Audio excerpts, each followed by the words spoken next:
When Clara Vaughn, the ice queen who destroyed careers before breakfast, drunk dialed the employee she'd tormented for 3 years, Evan Parker should have let it ring. But that one moment of mercy on a rain-soaked Friday night would shatter every wall between them, turning a tyrant into something far more dangerous. Human. One good deed, one broken woman. One choice that would rewrite both their lives forever.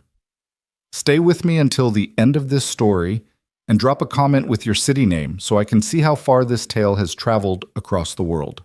The rain hammered against the apartment windows like an army of tiny fists demanding entry, each drop a sharp percussion in the Friday night silence that Evan Parker had been desperately craving all week. He stood at the kitchen sink, hands submerged in soapy water that had long gone lukewarm, scrubbing at the remnants of mac and cheese that clung to a small plastic plate with the tenacity of cement. The dishes could have waited. God knows everything else in his life did. But there was something meditative about the mundane task, something that quieted the constant roar of responsibility that lived in his chest like a caged animal. "Daddy?" Mia's voice drifted from the living room, soft and sleepy. "Can you read me the one about the princess who doesn't need saving?" Evan felt his shoulders drop, the tension he'd been carrying since Monday morning finally beginning to dissolve. "Give me 2 minutes, sweetheart. Let me finish these dishes and I'm all yours." "You always say 2 minutes, but it's really 5, she countered with the devastating logic only a 7-year-old could wield. He couldn't help but smile, even as exhaustion pulled at his bones like gravity.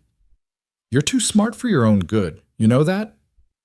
"That's what Ms. Rodriguez says too," Mia replied, and he could hear the pride in her voice, the kind of innocent confidence that made his heart ache with love so fierce it sometimes scared him. Evan pulled the plug, watching the dirty water spiral down the drain, taking with it the food particles and soap bubbles, and hopefully, some of his stress. The week had been a special kind of hell, the kind that had Clara Vaughn's fingerprints all over it. Monday, she'd torn apart his quarterly report in front of the entire team, her voice sharp enough to cut glass as she'd pointed out elementary errors that weren't errors at all, just formatting choices she personally disliked. Tuesday, she'd made him cancel his lunch with Mia at her school, the one day a month parents were invited, because a client needed a presentation revised again, and then ultimately decided to go with the original version anyway. Wednesday through Friday had been a blur of impossible deadlines, late nights at the office while his neighbor Mrs. Chen watched Mia, and the constant gnawing guilt that came with being a single father who could never quite be in two places at once. Clara Vaughn. Even her name felt sharp in his mind, like saying it aloud might summon her the way speaking of the devil supposedly did. She was 42, brilliant in that terrifying way that made grown men stutter during board meetings, and completely, utterly devoid of what most people would call human warmth. In the 3 years Evan had worked as her senior analyst at Meridian Financial Group, he'd never seen her smile. Not really. There were these tight-lipped expressions she made when a deal closed, something that might technically qualify as a smile in the same way a shark's open mouth might, but nothing genuine. Nothing that reached her eyes, which were the color of winter slate and just as cold. The worst part was that she was good at her job. Exceptional, actually. Clara could spot a bad investment from a mile away, could negotiate terms that left opposing counsel wondering what had just happened, could predict market shifts with almost supernatural accuracy. The company's profit margins had grown 37% since she'd taken over as vice president of acquisitions. Evan knew this because he'd compiled the report, spent 3 sleepless nights making sure every figure was accurate, every projection reasonable. Clara had glanced at it for roughly 45 seconds before saying, "Adequate. Don't expect praise for doing your job, Parker." He dried his hands on a dish towel that Mia had decorated with fabric markers last Mother's Day, the holiday they pretended didn't hurt, and made his way to the living room. His daughter was already nestled into the corner of their second-hand couch, wrapped in the purple blanket her grandmother had knitted before she passed. The Princess book, Princess Practical and the Dragon's Gold, lay open on her lap, though Evan knew she couldn't read most of the words yet. She just liked looking at the illustrations, at the armor-clad princess who solved problems with her brain instead of waiting for rescue. "All right, kiddo," he said, settling beside her and pulling her against his side. "Let's see what Princess Practical is up to tonight." He was 4 pages in, doing his best impression of the pompous dragon, which always made Mia giggle, when his phone began to vibrate on the coffee table. The screen lit up with a name that made his stomach clench. Vaughn. Evan's first instinct was to ignore it. It was 8:47 p.m. on a Friday. He'd left the office at 6, early by Clara's standards, an act of rebellion he'd had to explicitly clear with her that morning. "My daughter has a half day," he'd explained, standing in her doorway like a student before a principal. "I need to pick her up at noon." Clara had looked up from her computer screen, those cold eyes assessing him with all the warmth of a tax audit, and said, "Fine, but I want the Morrison file preliminary analysis on my desk by end of business." It had taken him until 5:47 p.m., fingers flying across his keyboard, while Mia did homework at the small table in his office that everyone pretended not to see. The phone stopped vibrating. Mia looked up at him, her brown eyes, so much like her mother's that sometimes it hurt to meet them, questioning. "Is it your boss?" "Yeah, but it's okay. It's Friday night. Whatever it is can wait until Monday." He turned back to the book. But he'd barely read another sentence when the phone erupted again. "Vaugh." His jaw tightened. Mia's small hand found his, squeezing gently. "You can answer it, Daddy. I know she's mean to you." "She's not mean," Evan lied automatically, the same lie he'd been telling himself for 3 years. "She's just very focused on work." "That's what mean people say when they know they're being mean," Mia countered, with devastating 7-year-old wisdom. The phone went silent again. Evan exhaled slowly, relief and annoyance mixing in equal measure. They made it through another 2 pages. Princess Practical had just outsmarted the dragon by pointing out that hoarding gold was actually a poor investment strategy given inflation, when the phone buzzed a third time. This time it wasn't a call, it was a text message. Then another in rapid succession, like machine gun fire. "Vaughn. Pick up. Vaughn. Parker. I need. Vaughn. Please." That last word stopped him cold. In 3 years, he'd never heard Clara Vaughn say please. Not once. She gave orders, made demands, occasionally acknowledged acceptable performance with a curt nod. But please was not in her vocabulary. It was like discovering that sharks could suddenly speak French. His thumb hovered over the screen, torn between his daughter curled warm against his side, and the impossible word glowing up at him. Another message appeared. "Vaughn. Please help. I'm in trouble." "Shit," he whispered, then immediately winced. "Sorry, Mia. Don't say that word." "I know all the bad words, Daddy. Tyler Bronson says them on the playground." "Well, Tyler Bronson's parents are going to get a phone call from Ms. Rodriguez," Evan muttered, already reaching for his phone. His hands felt numb as he unlocked the screen, staring at those 4 words. "Please help. I'm in trouble." What kind of trouble could Clara Vaughn possibly be in? The woman who wielded power like a sword, who made senior partners nervous, who'd once made an opposing lawyer cry during a deposition. His mind raced through possibilities. A mugging, a car accident, some kind of medical emergency. Or maybe, and this thought made his stomach drop, maybe this was some kind of test, some bizarre loyalty experiment she'd cooked up to see if he'd actually respond to personal requests. It seemed like exactly the kind of manipulation she'd engage in. But that please, that desperate lowercase please that looked so foreign coming from her number. "Daddy." Mia's voice pulled him back. "Is everything okay?" "No," he wanted to say. "Nothing about this is okay. Your father is about to do something incredibly stupid because his horrible boss, the same person who made him miss your school concert last month, sent a text message that might be genuine or might be a trap. Instead, he kissed the top of her head and stood up. "I need to make a quick phone call, sweetheart. Keep your spot in the book, okay?" He walked to his bedroom, closing the door softly behind him. The rain had intensified, creating a white noise backdrop as he stared at his phone. His thumb hovered over Clara's number. 3 years of criticisms echoed in his head. "This analysis is sloppy, Parker. I expected better from someone with your supposed credentials. Your personal life is not my concern. Make it work." That last one she'd said when he'd asked to leave early for Mia's birthday party, a request she'd ultimately denied.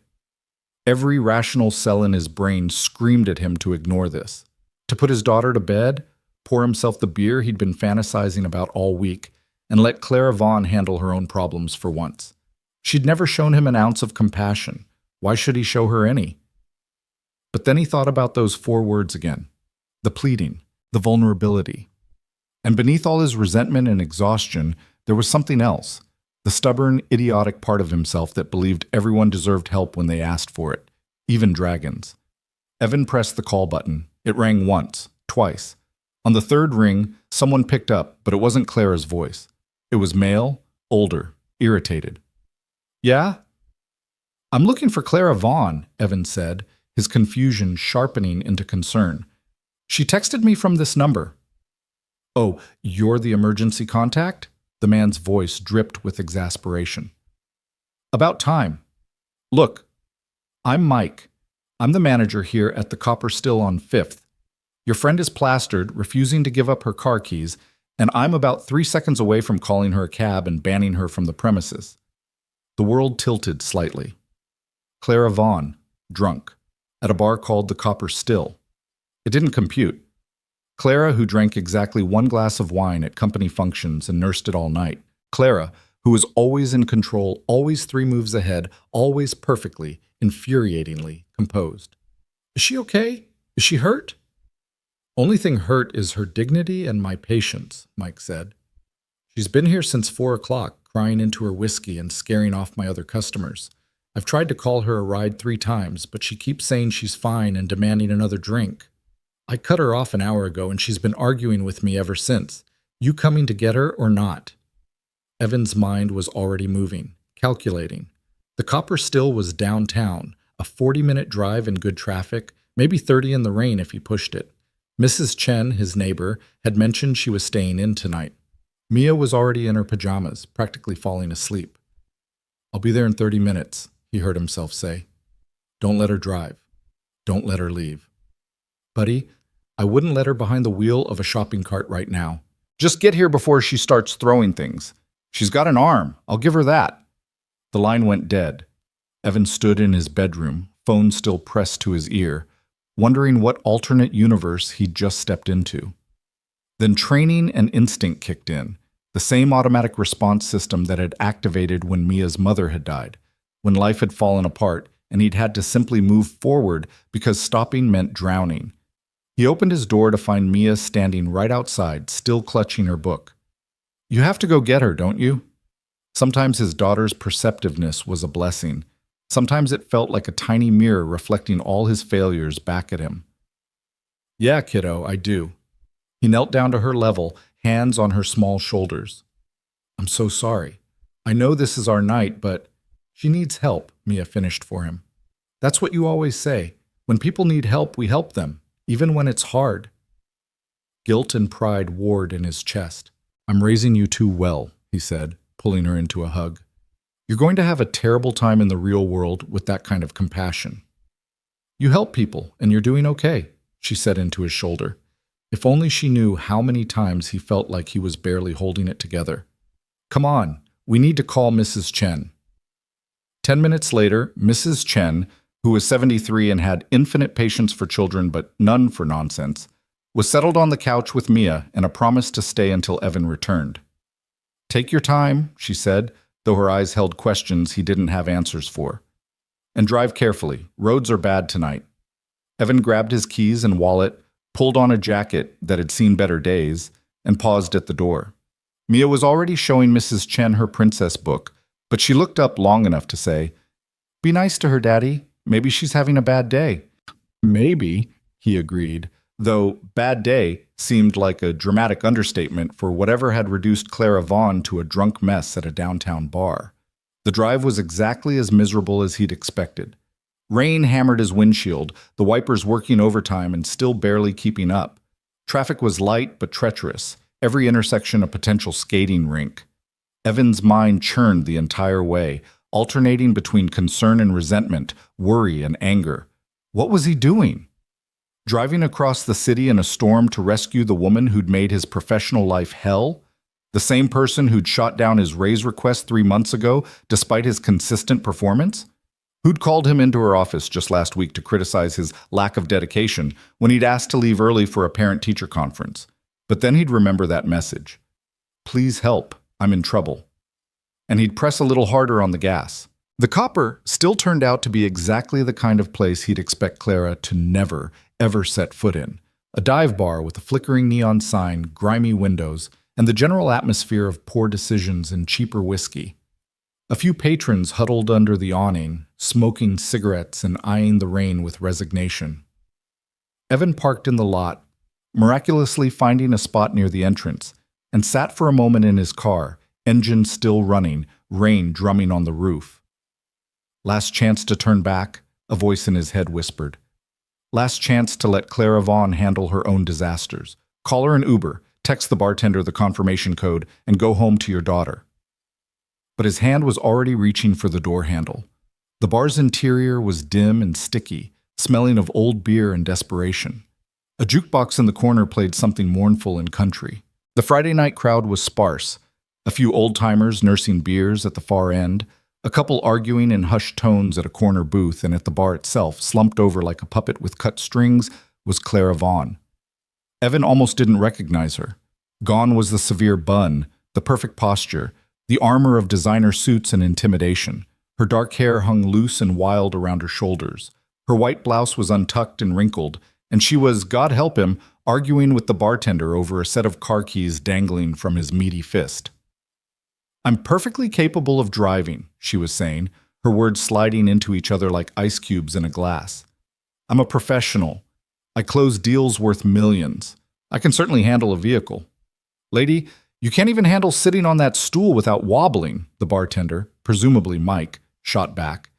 He was a big guy, probably mid-50s, with the tired eyes of someone who'd seen every variety of human disaster. I already told you your friend is on his way. I don't have friends, Clara said, and the raw honesty in that slurred statement hit Evan harder than it should have. I have colleagues, subordinates, adversaries, but not friends. Well, somebody's coming for you, and you're not leaving until they get here. That's when Clara spotted him. Her head turned, unfocused eyes trying to locate the source of the draft from the open door, and when she finally found him standing there, dripping rainwater onto the floor, something complicated flickered across her face. Surprise, shame, relief, anger, all of it tangled together. Parker. His name was an accusation and a question. What are you doing here? You texted me, he said, moving closer but keeping his distance, like approaching a wounded animal. You said you needed help. I did? She blinked slowly, processing, then looked down at her phone lying face up on the bar, screen cracked. Oh, I suppose I did. She laughed, a bitter sound that didn't belong to the Clara Vaughn he knew. How pathetic. Drunk texting my employee, that's a new low, even for me. Mike caught Evan's eye and jerked his head toward Clara in a universal gesture of, please get her out of my bar. Evan moved closer, sliding onto the stool next to her, keeping a respectful distance but close enough to intervene if she tried to bolt. Clara, he said softly, using her first name for what might have been the first time in 3 years. Let me take you home. Home, she repeated, staring into her empty glass like it held answers. Home.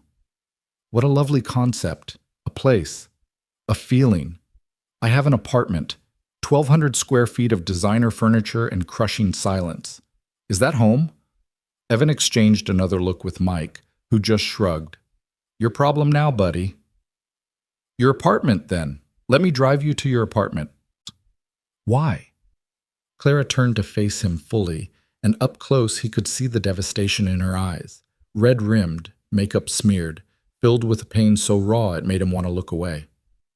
Why would you help me? I've been horrible to you. Horrible. I know exactly how horrible I've been. We can talk about that later. Right now, let's just get you somewhere safe. Safe? She laughed again, that same broken sound. Nothing's safe. Everything ends. Everyone leaves. It all just ends. Her hand shot out suddenly, gripping his forearm with surprising strength. Did you know that? Did you know everything ends? I know, Evan said quietly, thinking of Mia's mother, of the car accident that had shattered his world 5 years ago. Trust me, I know. Something in his tone must have registered, even through the alcohol fog, because Clara's grip loosened. Of course you do. You're a widower. I read your file when HR sent it up. Single father, wife deceased, may need flexible scheduling. As if loss could be reduced to a bullet point in a personnel folder. The casual mention of his most painful chapter made Evan's jaw tighten, but he pushed down the anger. Now wasn't the time. My car's right outside. Let me take you home. We'll get your car towed here tomorrow, and you can pick it up when I'm sober, when I'm myself again. She waved a hand dismissively, nearly losing her balance on the stool. What if this is myself? What if the cold bitch you all hate is just the costume I wear, and this... She gestured at herself, at the mess she'd become. Is the truth. Then the truth needs a ride home, Evan said firmly. He stood and gently took her arm. Come on. You can philosophize about identity in the car. For a moment he thought she might resist. Her body tensed, pride and stubbornness fighting against common sense and inebriation. But then she deflated, all the fight going out of her at once. Okay, she whispered. Okay. Mike handed over Clara's purse and car keys, a Mercedes fob that probably cost more than Evan's monthly rent. Good luck, man, he said, with the tone of someone who did not envy Evan's position. And maybe next time, take away her phone before she starts texting people. Next time I won't need to text anyone, Clara mumbled as Evan guided her off the stool. Next time I'll just disappear completely. Cleaner that way. The casual mention of disappearing sent alarm bells ringing in Evan's head, but he filed it away for later. Right now he just needed to get her to his car without her falling or fleeing. They made it 3 steps before Clara stumbled, her heel catching on the uneven floor. Evan caught her, his arm around her waist, and felt how thin she was beneath the expensive clothes. When was the last time she'd eaten a real meal? I've got you, he said. Just lean on me. Well, that's what everyone says right before they let you fall, Clara murmured, but she leaned against him anyway. The rain had lightened to a steady drizzle as they emerged from the bar. The smokers under the awning watched with the detached interest of people who'd seen similar scenes play out 100 times. Evan held Clara steady with one arm while fishing his keys out with the other, clicking the unlock button for his aging Honda Civic, which looked especially pathetic parked next to what was presumably Clara's Mercedes several spaces down. Your chariot awaits, he said with forced lightness, opening the passenger door. Clara stared at the car like it was a particularly difficult puzzle. This is your vehicle. Yep. She's not much, but she runs. I pay you how much annually? Not enough, apparently, Evan said, and was rewarded with the ghost of a smile. Getting Clara into the passenger seat was like maneuvering a very expensive, very drunk marionette. She kept trying to help and only succeeded in making things harder, her limbs not quite responding to her commands. Finally, he got her settled, pulled the seatbelt across her chest, and paused. Up close, with the car's interior light illuminating her face, he could see the full extent of the devastation. This wasn't just drunk. This was broken. Clara, he said gently, where do you live? She rattled off an address in Riverview Heights. Of course she lived in Riverview Heights, where a studio apartment cost more than most people's annual salary. Evan closed her door, walked around to the driver's side, and slid behind the wheel. The car smelled like the vanilla air freshener Mia had picked out, and Clara's perfume, something expensive that probably had a French name. They'd been driving for maybe 5 minutes, Clara silent and staring out the window at the rain-blurred city lights, when she suddenly spoke. Do you know what today is? Friday, Evan offered. October 15th. Her voice was hollow. 23 years ago today, my mother died. Pancreatic cancer. 6 months from diagnosis to funeral. I was 19. Sophomore in college, double majoring in business and economics, already planning to conquer the world. And then she was just gone, erased, like she'd never existed at all. Evan's hands tightened on the steering wheel. He didn't know what to say. Sorry for your loss felt inadequate. I understand felt presumptuous, so he just drove and let her talk. I was her only child. Dad left when I was 3. couldn't handle the responsibility, the commitment, so it was just us. She worked 2 jobs to put me through school, told me I could be anything I wanted, pushed me to be strong, to never depend on anyone, to never let the world see weakness. Clara laughed bitterly. She'd be so disappointed to see me now. Her daughter, the success story, drunk in a dive bar on the anniversary of her death. I don't think she'd be disappointed, Evan said quietly. I think she'd be worried. There's a difference. You didn't know her. No, but I know grief. And I know it doesn't care about strength or success or any of the armor we build. It just hits, usually when we're least prepared for it. Clara turned to look at him, her eyes searching his face in the darkness. Your wife. How long has it been? 5 years. Car accident. Drunk driver ran a red light. The words came easier now after years of practice. Mia was 2, doesn't really remember her, which is its own kind of tragedy. And you're raising her alone. Yeah. That's why you're always leaving early, why you need flexible scheduling, why you couldn't stay late Tuesday when I made you cancel your lunch with her. Understanding was creeping into Clara's voice, along with something that might have been shame. I knew about your daughter. It's in your file, but I didn't think about what that meant. What you were juggling. Most people don't, Evan said, and tried to keep the bitterness out of his voice. They drove in silence for a few more minutes. Evan navigated the slick streets, windshield wipers keeping rhythm with his thoughts. This was surreal. Sitting here with Clara Vaughn, his tormentor, his boss, the person who'd made him consider quitting on more than one occasion, having an actual human conversation, seeing her as something other than the ice queen in the corner office. I've been cruel to you, Clara said suddenly, her voice small. Haven't I? Evan considered lying, considered the careful political answer that would protect his job, his livelihood, his daughter's security. But maybe it was the late hour, or the rain, or the fact that Clara was already so far past her own walls that honesty felt like the only appropriate response. Yeah, he said. You have. Why? She turned to him again. Why did I do that? Why did I single you out? I don't know, Clara. You tell me.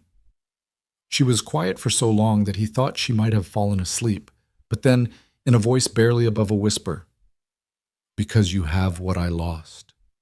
A reason to go home. Someone waiting for you. Love that makes the struggle worthwhile. Her breath hitched.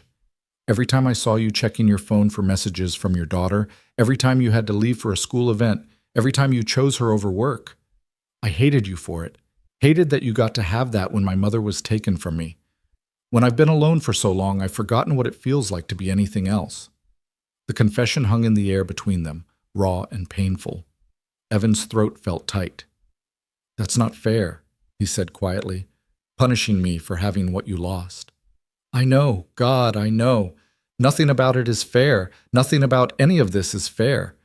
Clara pressed her hands to her face. I've become exactly what my mother warned me not to be. So obsessed with success that I forgot how to be human.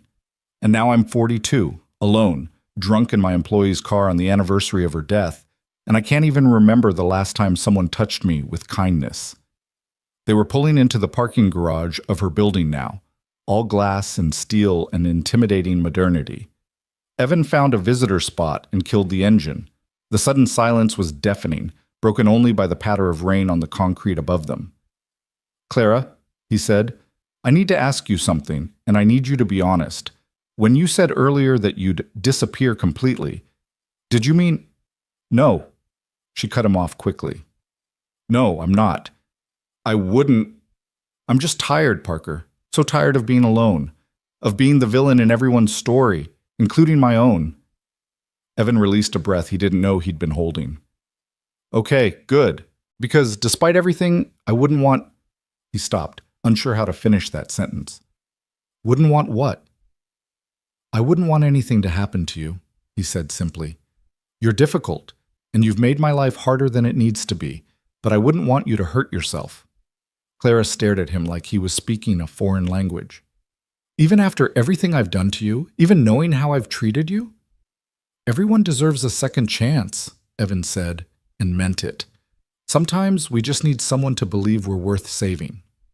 Something cracked in Claire's expression, some final wall crumbling. Tears spilled down her cheeks, mixing with the remnants of her smeared mascara. I don't deserve your kindness, she whispered. Maybe not, Evan agreed. But I'm giving it to you anyway. Come on, let's get you upstairs. Getting Clara from the car to her apartment was another challenge in coordination and patience. She was a bit more steady on her feet now, the fresh air and the conversation seeming to have sobered her slightly, but she still needed his support. They took the elevator to the 14th floor. She lived in 14C, naturally one of the penthouse units. The hallway was all plush carpet and muted lighting, the kind of building where you could go weeks without seeing your neighbors. Clara fumbled with her keys, dropping them twice before Evan gently took them from her shaking hands and unlocked the door himself. The apartment beyond was exactly what he'd expected: immaculate, expensive, and utterly devoid of personality. Everything was in shades of white, gray, and chrome. Modern art that matched the color scheme hung on the walls. The furniture looked like it belonged in a catalog, positioned just so. There wasn't a single photograph, not a throw pillow out of place, not a hint that an actual human being lived here. It looked like a mausoleum. Welcome to my home, Clara said with dark humor, spreading her arms wide and nearly toppling over. All the warmth and comfort of a surgical suite. Evan steadied her with a hand on her arm. Where's your bedroom? Down the hall, second door on the right. She let him guide her in that direction, her steps uncertain. You must think I'm pathetic. The great Clara Vaughn, reduced to this. I think you're human, Evan said, maybe for the first time since I've known you. Her bedroom was marginally more personal than the rest of the apartment. There was at least color here. A deep navy duvet on the king-size bed, a reading chair by the window, a bookshelf packed with titles ranging from financial theory to, surprisingly, poetry. Evan got Clara seated on the edge of her bed and knelt down to help her with her shoes, expensive heels that looked beautiful and painful in equal measure. I can do it, she protested weakly, but didn't actually stop him. I know you can, Evan said, sliding off the first shoe, then the second. But you don't have to do everything alone, Clara. That's not strength, that's just lonely. She looked down at him, this man who'd driven across the city in a storm, to help the person who'd made his life miserable, who was now kneeling at her feet removing her shoes with a gentleness she hadn't experienced in years. Why are you doing this? She asked, and the question held a lifetime of confusion. Why are you helping me? Evan stood up, meeting her eyes. Because everyone deserves a second chance, he repeated. And because maybe, just maybe, you needed someone to see past the dragon to the person underneath. Claire's face crumpled. She reached out, grabbing his hand with both of hers. I'm sorry, she choked out. I'm so sorry for how I've treated you, for every missed event with your daughter, every unnecessary criticism, every moment I made you feel small. You didn't deserve any of it. No, Evan agreed quietly. I didn't, but I accept your apology. He pulled back the covers on her bed, helped her lie down, and tucked the duvet around her shoulders. She looked small like this, vulnerable, nothing like the formidable force she was in the office. Just a woman who'd lost her mother 23 years ago and never quite figured out how to fill that void. Stay, Clara whispered as he turned to leave. Just for a few minutes. I don't want to be alone right now. Evan hesitated. Every professional instinct screamed that this was inappropriate, that he should leave immediately, that being in his drunk boss's bedroom at midnight was a recipe for disaster. But then he looked at her, really looked at her, and saw someone who'd been alone for far too long, someone who'd built walls so high she'd forgotten how to let people in, someone who tonight had finally asked for help. He pulled the reading chair over next to the bed and sat down. A few minutes, he said. Then I need to get home to Mia. Mia? Clara murmured, her eyes already drifting closed. Pretty name. You're a good father, Parker, I can tell. The way you talk about her, the way you fight for her, even when I make it hard. Her words were slurring again, sleep pulling her under. I hope she knows how lucky she is to have someone who chooses her, every time. I'll tell her you said that, Evan said softly, watching as Clara's breathing deepened, her face finally relaxing. He sat there for 20 minutes, making sure she was truly asleep, not in any danger of being sick or worse. The apartment was silent except for the rain against the windows and Clara's steady breathing. He found himself studying her face in the dim light from the hallway, the lines around her eyes that spoke of stress and long nights, the elegant bone structure, the way her hair fanned across the pillow. She looked younger like this, less formidable, almost peaceful. Before he left, Evan found a glass in her kitchen and filled it with water, leaving it on her nightstand along with a bottle of aspirin from her medicine cabinet. He scrawled a quick note on a sticky pad. "Drink water, take medicine, call if you need anything. Evan." Then he let himself out, locking the door behind him with the spare key from her keyring and sliding it under the door. The drive home felt longer somehow, the rain picking up again, his mind replaying the entire surreal evening. He kept hearing Clara's words. "I've been cruel to you. Why did I do that?" And her answer, "Because you have what I lost." It was almost 1 a.m. when he finally pulled into his apartment complex. Mrs. Chen was dozing on his couch, waking with a start when he came in. "Everything okay?" she asked, gathering her things. "Yeah," Evan said, pulling out his wallet to pay her for the late hours. "Everything's complicated, but okay." "The girl who needed help, she all right?" Evan thought about Clara in her cold apartment, finally sleeping after years of holding herself together through sheer force of will. "She will be," he said.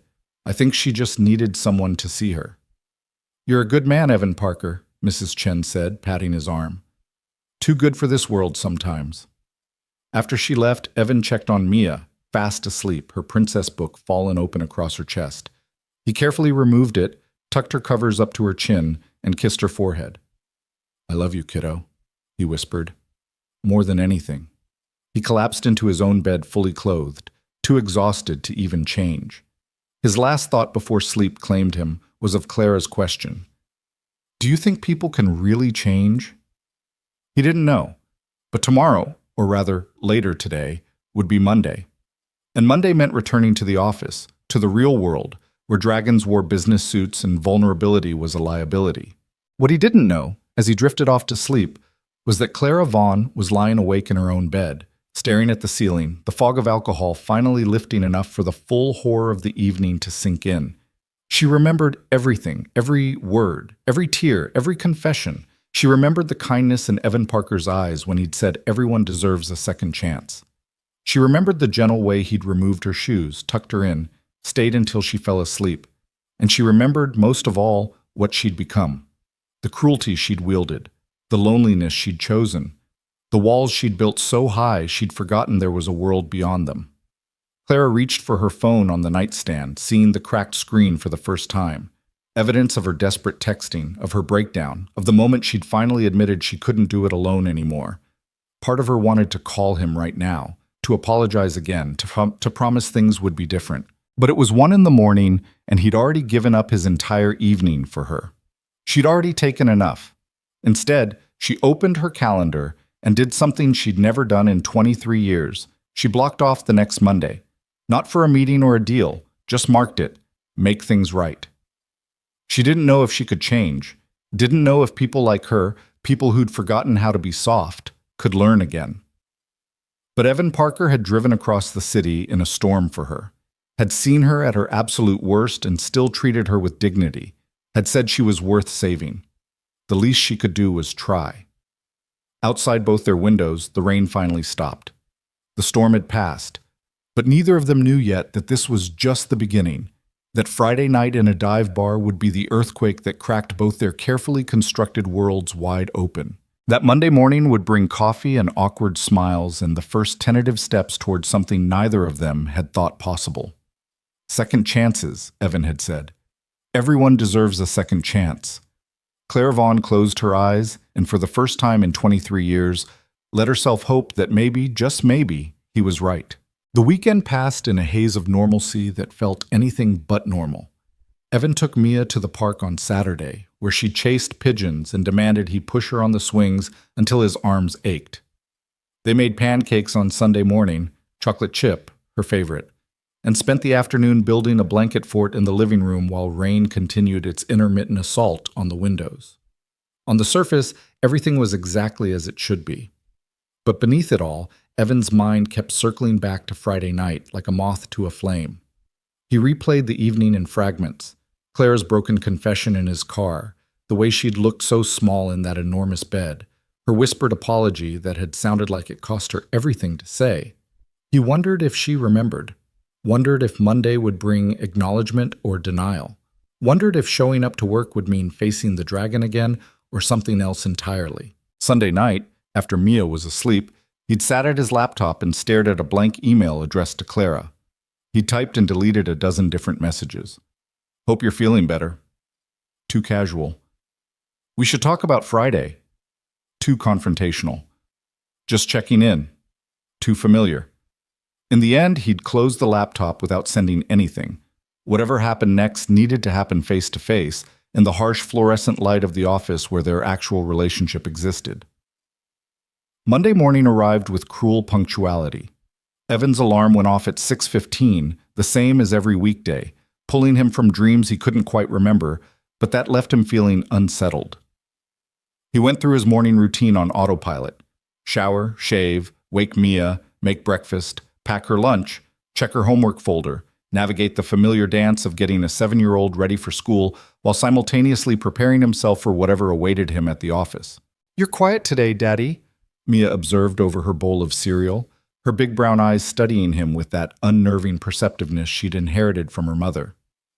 "Just thinking about work stuff, kiddo," Evan said, which wasn't a lie but wasn't the whole truth either. "Is it about the dragon lady?" Mia asked. "Is she still mean?" "I don't know yet," Evan admitted, pouring himself a second cup of coffee he probably didn't need but definitely wanted. "Maybe she won't be as mean anymore. People can change." "That's what you said about my broccoli," Mia pointed out. "But I still hate it." Despite everything, Evan laughed. "Fair point, but let's hope people are more adaptable than vegetables." He dropped Mia at school. She kissed his cheek and told him to have a good day, which made his chest tight with love, and then sat in his car in the parking lot, staring at the steering wheel and trying to psych himself up for whatever came next. The office building loomed in the distance, all glass and steel and corporate ambition. Somewhere on the 14th floor, Clara Vaughn was probably already at her desk, because she was always the first one in and the last one out. The question was, which Clara would he be facing? Evan arrived at the office at 8:40, which was actually 10 minutes earlier than usual. The morning was already in full swing, phones ringing, keyboards clattering, the smell of too strong coffee from the break room mixing with someone's overly enthusiastic cologne. He nodded at colleagues, accepted a morning Parker from Jenkins in accounting, and made his way to his cubicle in the acquisitions department. His desk looked exactly as he'd left it Friday evening. Organized chaos, 3 monitors displaying spreadsheets and financial models, a framed photo of Mia from last Christmas wearing a Santa hat and a gap-toothed grin. He set down his messenger bag, logged into his computer, and tried to focus on the Morrison file that was supposedly due today, even though he'd finished it Friday, and Clara knew it. 15 minutes passed, then 30. Evan kept glancing toward the hallway that led to Clara's corner office, expecting her to emerge at any moment with some impossible demand or scathing critique. But the hallway remained empty, her door remained closed, and the only sound was the ambient noise of an office coming to life. At 9:15, his phone buzzed with a calendar notification. Staff meeting, 9:30, conference room B. Evan's stomach dropped. Monday morning staff meetings were Clara's specialty, an hour of her dissecting the previous week's performance, pointing out flaws, and setting expectations that bordered on inhuman. He'd sat through dozens of them, watched colleagues wilt under her sharp tongue, learned to keep his head down, and his responses brief. He gathered his laptop and notepad, steeled himself, and headed to conference room B. The others were already filing in.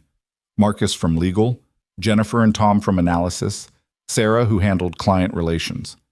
Everyone wore the same expression, resignation mixed with low-level dread. They took their usual seats around the long table, leaving the head seat empty for Clara. 9:30 came and went. Clara's chair remained vacant. People exchanged confused glances. Clara was never late. She'd once held a meeting from her hospital bed after an appendectomy, video calling in with an IV still attached to her arm. Her punctuality was as reliable as the sunrise. At 9:35, the door opened. Everyone's posture straightened automatically, Pavlovian response to the dragon's arrival. But when Clara walked in, Evan nearly didn't recognize her. She was wearing a suit, navy blue, perfectly tailored, professional, but something was different. Her hair, usually pulled back in that severe bun, was softer somehow, styled in a way that framed her face instead of pulling it back. She wasn't wearing her usual armor of heavy makeup. Instead, her face looked almost bare, natural. And most striking of all, as she approached the table, she was carrying a cardboard tray with coffee cups. "Good morning, everyone," Clara said, and her voice was different too. Not the sharp blade they were used to, but something almost warm. "I apologize for being late. I stopped to pick these up." She began distributing the coffee cups, actually reading the names written on the sides. Marcus, black; Jennifer, vanilla latte; Tom, Americano; Sarah, chai tea latte. The room had gone completely silent, everyone too stunned to speak. Clara Vaughn was serving them coffee. The woman who once told an intern that she wasn't paid to be a waitress when asked to pass the sugar during a meeting was now personally delivering beverages. Then she stopped in front of Evan. Their eyes met, and he saw something in hers. Nervousness, perhaps, or determination, or maybe just the fragile hope of someone trying very hard to be different. "Parker," she said softly, and held out a cup. "Black, 1 sugar." He took it automatically, their fingers brushing briefly. The coffee was still hot, from that expensive place 3 blocks away where a single cup cost more than his entire lunch budget. "Thank you," he managed, and saw something in her face relax just slightly. Clara took her seat at the head of the table and opened her laptop, but then immediately closed it again. "Before we get to the agenda," she said, and Evan could see her hands clasped tightly in front of her, knuckles white. "I want to say something. I've been thinking a lot this weekend about leadership and what it means to be effective versus what it means to be good. And I've realized that I've been failing at the latter. You could have heard a pin drop. Marcus's mouth was literally hanging open. Jennifer had stopped mid-sip of her latte. "I've pushed all of you too hard," Clara continued, and her voice was steady, but Evan could hear the effort it took. "I've prioritized results over people, efficiency over humanity. I've made demands without considering the cost. And I want to apologize for that." She looked around the table, making eye contact with each person. "You're all exceptionally talented at what you do, and you deserve to be treated with respect and appreciation, not just criticism." "Is this a prank?" Tom whispered to Jennifer, who shushed him immediately. "I know that words are easy, and actions are what matter," Clara said. "So here's what's changing, effective immediately. First, no more mandatory weekend work unless there's a genuine emergency, and client inconvenience doesn't qualify as an emergency. Second, I'm implementing a strict policy about work-life balance. If you need to leave early for family obligations, school events, doctor's appointments, whatever, you tell me and you go. No explanations required, no guilt trips." She paused, and Evan saw her gaze land on him specifically. "Third, I'll be conducting individual meetings with each of you over the next 2 weeks to discuss your career goals, concerns, and how I can better support your professional development." Sarah raised a tentative hand. "What brought this on, if you don't mind me asking?" Clara was quiet for a moment, her jaw working like she was choosing her words carefully. "Let's just say I had a wake-up call this weekend. Someone reminded me that being strong doesn't mean being cruel, and that leadership without compassion is just tyranny." Again, her eyes found Evan's. "I'm not promising I'll be perfect at this. I've spent a lot of years being one way, and change is difficult, but I'm asking for your patience as I try to do better." The meeting continued, but it was nothing like any Monday meeting they'd experienced before. Clara asked for input instead of issuing orders. She acknowledged good work, actually said thank you and well done multiple times. When Jennifer mentioned a problem with a client deadline, instead of immediately criticizing, Clara asked, "What do you need from me to make this work?" It was like watching someone learn a new language in real time, occasionally stumbling but genuinely trying.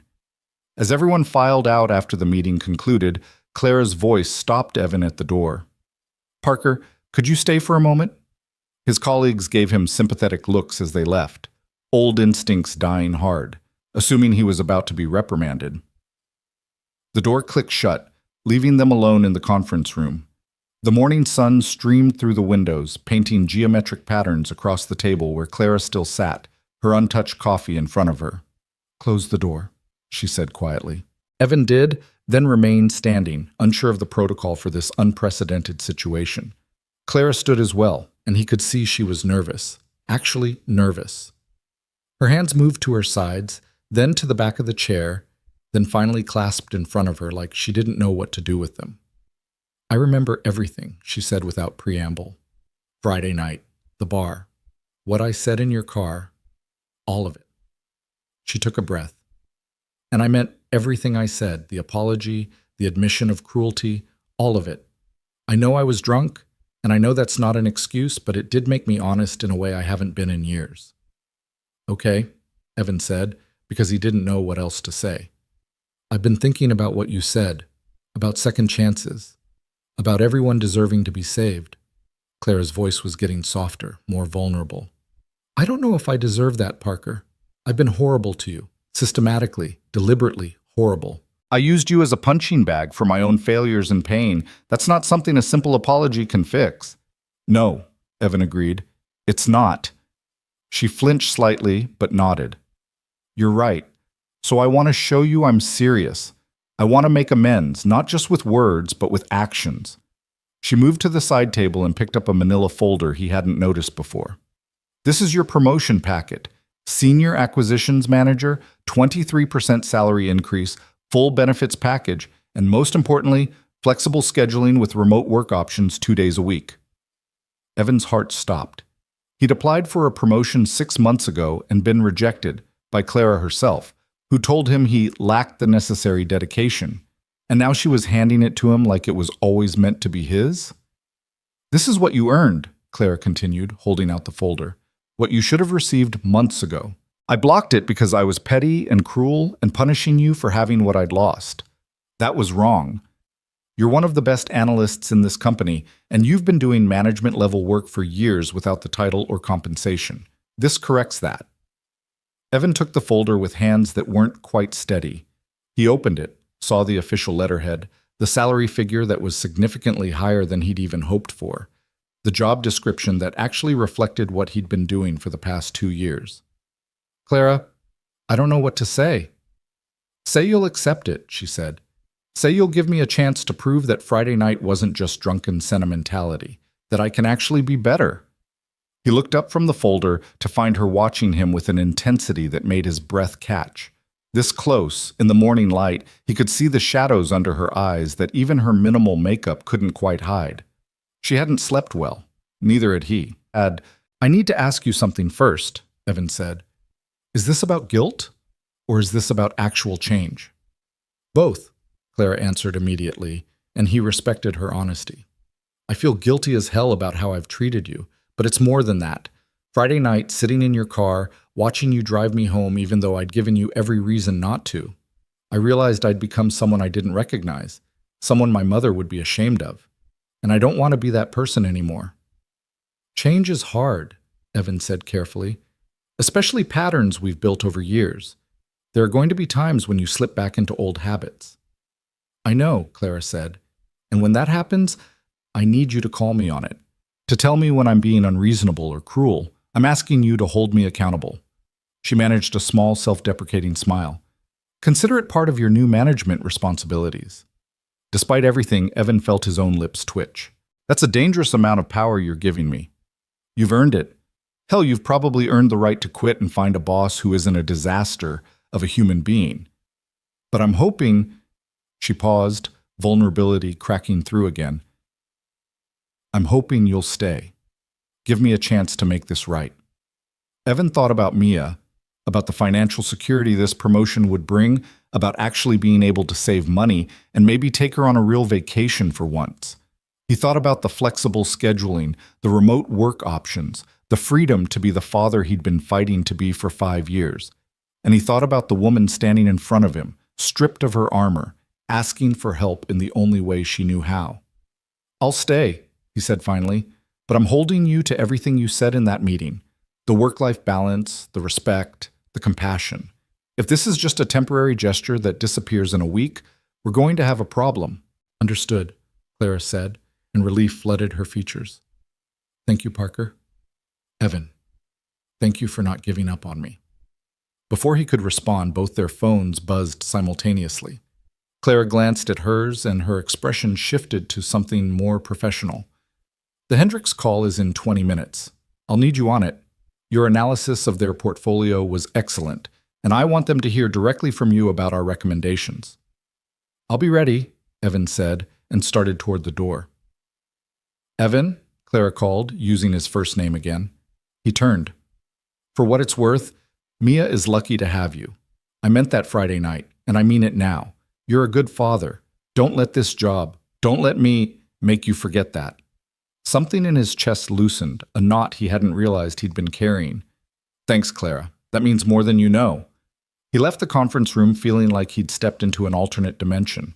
The promotion folder felt heavy in his hands, weighted with possibility and hope and the terrifying prospect that maybe, just maybe, things could actually get better. The rest of the morning passed in a blur of normalcy. Conference calls, spreadsheets, the usual rhythm of office work, but with a strange undercurrent of anticipation.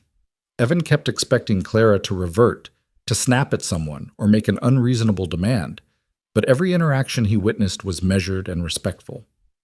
When Tom asked a question during the Hendricks call that Clara clearly found basic, instead of her usual cutting response, she simply explained the answer patiently. When Sarah's daughter called with a school emergency, Clara immediately told her to go without hesitation.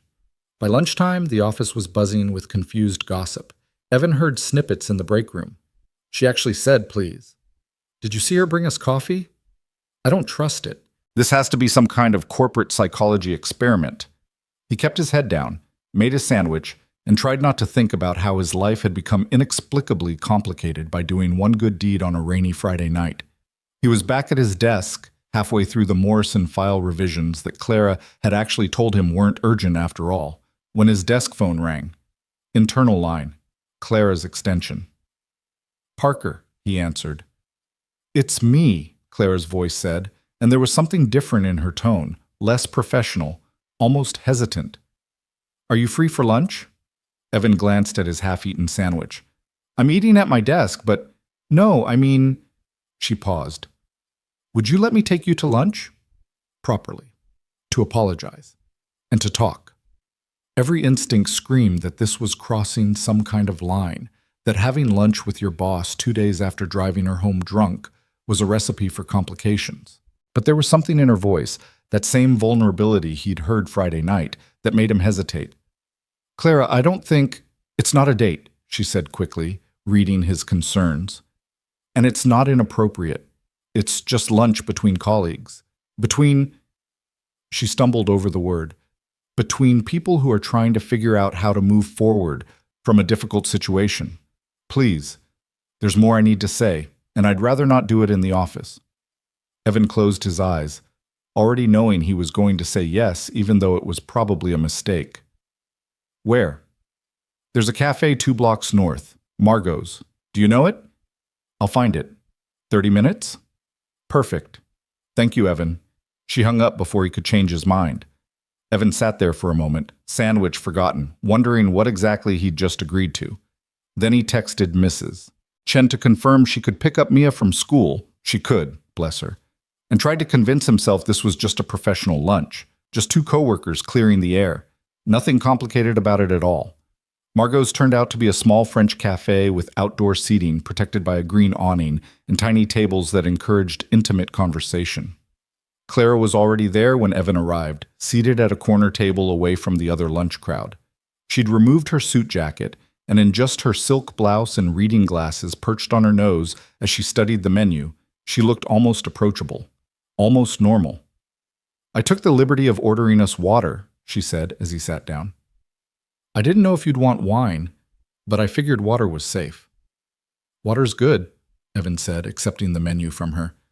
"I've got to pick up Mia later." "Right, of course." Clara set down her own menu. "How is she? Your daughter?" The question surprised him. In 3 years, Clara had never asked about Mia beyond the bare minimum required by her presence in his life. She's good. Second grade is kicking her butt a little. She's struggling with math, but we're working through it. 7 years old? Yeah, 7 going on 17 according to her grandmother. A real smile crossed Clara's face, small but genuine. She sounds spirited. That's one word for it, Evan said, and found himself smiling too. Stubborn is another. Opinionated, fearless. She once told her teacher that the tooth fairy was economically suspicious because the exchange rate for teeth was inconsistent and poorly regulated. Clara laughed. Actually laughed, a sound Evan wasn't sure he'd ever heard from her. That's amazing. Where did she learn that? From listening to me explain my work when she asks what I do all day, Evan admitted. I'm raising a tiny economist. It's terrifying. The waitress came, took their orders, quiche for Clara, a sandwich for Evan, and left them in comfortable silence for a moment. The lunch crowd hummed around them, the smell of coffee and baking bread filling the air. It was almost peaceful. I want to explain Friday night, Clara said finally, her fingers tracing patterns on the condensation of her water glass. Not as an excuse, but so you understand. The anniversary of my mother's death is always hard, but this year something broke. I spent the morning at her grave, and then I went back to my apartment and realized I had no one to call. No friends to process it with, no family to remember her with, just me and 23 years of unprocessed grief. So you went to a bar, Evan said gently. So I went to a bar, she confirmed, and I drank until I couldn't feel anything, until the walls I'd built were too soaked to stand. And then I looked at my phone and saw your name, the person I'd been cruelest to, and I thought, if anyone will understand what it's like to keep functioning when your world has ended, it's Evan Parker. Evan's throat felt tight. I'm sorry. About your mother. 23 years doesn't make it stop hurting. No, Clara agreed. It really doesn't. Does it get easier? The grief? It gets different, Evan said, thinking of Mia's mother, of the way the sharp edges of loss had slowly worn smooth but never disappeared. You learn to carry it better, to find moments of happiness that don't feel like betrayal, but it never really goes away. I don't know how you do it, Clara said quietly. Raise a daughter alone, work full-time, keep showing up day after day with kindness intact. After what you've lost, you'd be justified in being angry at the world. But you're not. I'm plenty angry, Evan corrected. I'm angry that Mia's growing up without her mother. I'm angry that a drunk driver made a choice that destroyed my family. I'm angry every time she asks why she doesn't have a mom like her friends do. He paused. But being angry at everyone wouldn't bring Sarah back. And it would only hurt Mia. So I choose, every day, to be angry at the situation and kind to the people. It's hard as hell, but it's the only way I know to honor Sarah's memory, by being the father she would have wanted Mia to have. Clara was quiet for a long time, her eyes suspiciously bright. When she spoke, her voice was rough. You're remarkable, you know that? I'm surviving, Evan said. There's a difference. No, you're thriving. You're raising an incredible daughter. You're brilliant at your job despite having a nightmare boss. You drove across the city in a storm to help someone who didn't deserve it. That's not survival. That's heroism. It's really not, Evan protested, uncomfortable with the praise. I'm just doing what anyone would do. But that's the thing, Clara said, leaning forward. Most people wouldn't. Most people would have let my call go to voicemail, would have told themselves I deserved whatever happened, would have done the minimum and left me to face the consequences of my choices. But you didn't, and I need to know why. Their food arrived, providing a momentary reprieve.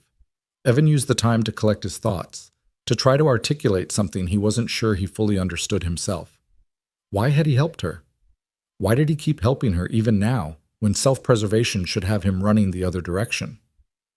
My wife Sarah, he said finally, used to volunteer at a homeless shelter downtown. Every Saturday morning, she'd go and serve breakfast and talk to people. I asked her once why she did it, why she gave up her weekend mornings to help strangers who couldn't give her anything back. And she said, because everyone deserves to be seen as human, especially when the world has decided they're not. He met Clara's eyes. Friday night, I saw you calling for help, and I thought about what Sarah would do. and I knew she'd go, so I went. A single tear tracked down Clara's cheek, which she quickly wiped away. I wish I'd known her. She sounds extraordinary. She was, Evan said simply. She made me want to be better than I am, and I think she'd be glad I helped you. Even though I've been terrible to you? Maybe especially because of that, Evan said. Sarah believed everyone had reasons for their behavior, even cruel behavior. She'd probably say you were hurting and didn't know how to ask for help. And she'd be right, wouldn't she? Clara nodded, unable to speak. They ate in silence for a while, but it wasn't uncomfortable. It was the silence of two people who'd seen each other's worst moments and decided understanding mattered more than judgment. Around them, the cafe continued its lunchtime rhythm, but at their corner table, something fundamental was shifting. I meant what I said this morning, Clara said eventually. About changing, about being better. But I need your help with something. She pulled out her phone, scrolled through something, and showed him the screen. It was a therapist's contact information. I made an appointment. First session is Wednesday evening. I've needed to do this for years, but I kept telling myself I could handle it alone, that asking for help was weakness. It's not, Evan said firmly. It's the bravest thing you can do. Will you? Clara stopped, started again. Will you hold me accountable to going? I'm very good at making excuses to avoid difficult things. But if I tell you I'm going, if someone else knows, I'm less likely to back out. I'll check in with you Wednesday, Evan promised. And Clara? I'm proud of you for making the appointment. That takes real courage. She gave him a watery smile. Stop being so understanding. It makes it harder to maintain my Ice Queen reputation. Your Ice Queen reputation took a pretty major hit when you brought everyone coffee this morning, Evan pointed out. Good, Clara said. That reputation was lonely as hell anyway. They finished their lunch, talking about lighter things, the Hendricks account, office politics, Mia's ongoing war with mathematics. Clara asked questions about his daughter with genuine interest, and Evan found himself sharing stories he usually kept private. Mia's obsession with dinosaurs despite being supposed to like princesses. Her insistence on wearing mismatched socks because fashion rules are just suggestions. Her habit of asking impossible philosophical questions right before bedtime. She sounds perfect, Clara said as they gathered their things to leave. She's everything, Evan agreed simply. Outside the cafe, they paused on the sidewalk. The lunch hour was winding down, people hurrying back to their offices. Clara put her jacket back on, transforming back into the professional she needed to be. But something in her eyes remained soft. Thank you for this, she said. For coming. For listening. For not writing me off as a lost cause. Everyone deserves a second chance, Evan repeated his refrain. You're not a lost cause, Clara. You're just someone who forgot how to let people in. But I think you're remembering. She smiled, and it transformed her face completely. I'm trying. One coffee at a time, apparently. They walked back to the office together, and if their colleagues noticed anything unusual about the boss and her employee returning from lunch together, laughing about something, nobody said anything, at least not where they could hear. The rest of Monday passed without incident. Clara remained consistent, firm but fair, demanding but respectful. At 4:30, when Evan started packing up to get Mia, Clara caught his eye across the office and nodded once. Permission granted. Acknowledgement received. He left without guilt for the first time in 3 years. That evening, after dinner and homework and the mighty battle to get Mia into bed, Evan sat on his couch with a beer and his phone. He'd been composing and deleting a text to Clara for 20 minutes. Finally, he settled on simple. Today was good. Thank you for the promotion and the lunch. Wednesday at 6 p.m., right? I'll check in. Her response came 3 minutes later. Wednesday at 6. Thank you for everything, Evan. I mean that. He stared at the message, at the use of his first name, at the sincerity he could feel even through text. Then he smiled, just a little, and thought maybe, just maybe, second chances were real after all. The week unfolded with a strange new rhythm. Tuesday brought a department-wide email from Clara praising the team's work on the Hendricks account, with individual call-outs for excellence. Evan's name was first on the list. Wednesday morning, she stopped by his desk with actual conversation, asked about Mia's math homework, mentioned she'd found some economics games for kids that might help. At 5:45 Wednesday evening, she stopped by his desk again. Heading out, she said, and he could see the nerves in how tightly she held her briefcase. Appointment at 6. You've got this, Evan said. And hey, it's okay if it's hard, that's kind of the point. She nodded, grateful. I'll let you know how it goes. Thursday morning, there was coffee on his desk when he arrived, black, 1 sugar, with a sticky note. Therapy was hell, but I'm going back next week. Thanks for the push. GCV. Evan smiled and tucked the note into his desk drawer, next to Mia's school photos, and a drawing she'd made of their family, 3 stick figures holding hands, one of them noticeably taller than the others. That's you and me and Mrs. Chen, Mia had explained, because she's family too now. Family, he thought. Such a complicated, beautiful word. Friday afternoon, as he was preparing to leave for the weekend, his desk phone rang. Claire's extension. Parker, he answered, and was surprised to hear hesitation in her voice. Are you busy this weekend? She asked. Depends, he said carefully. What did you have in mind? There's a park near my apartment. Riverside Park. I was thinking, if it's not too forward, maybe I could meet Mia. I know that's a big ask, she rushed on, words tumbling over each other. And if it's too much too soon, I completely understand. But you talk about her so much, and she sounds wonderful, and I thought maybe… Clara, Evan interrupted gently. Breathe. He heard her exhale. Sorry, I'm nervous. I don't know how to do this. The friendship thing, if that's even what this is. Evan thought about it. Thought about the risk of letting Clara into his life, into Mia's life.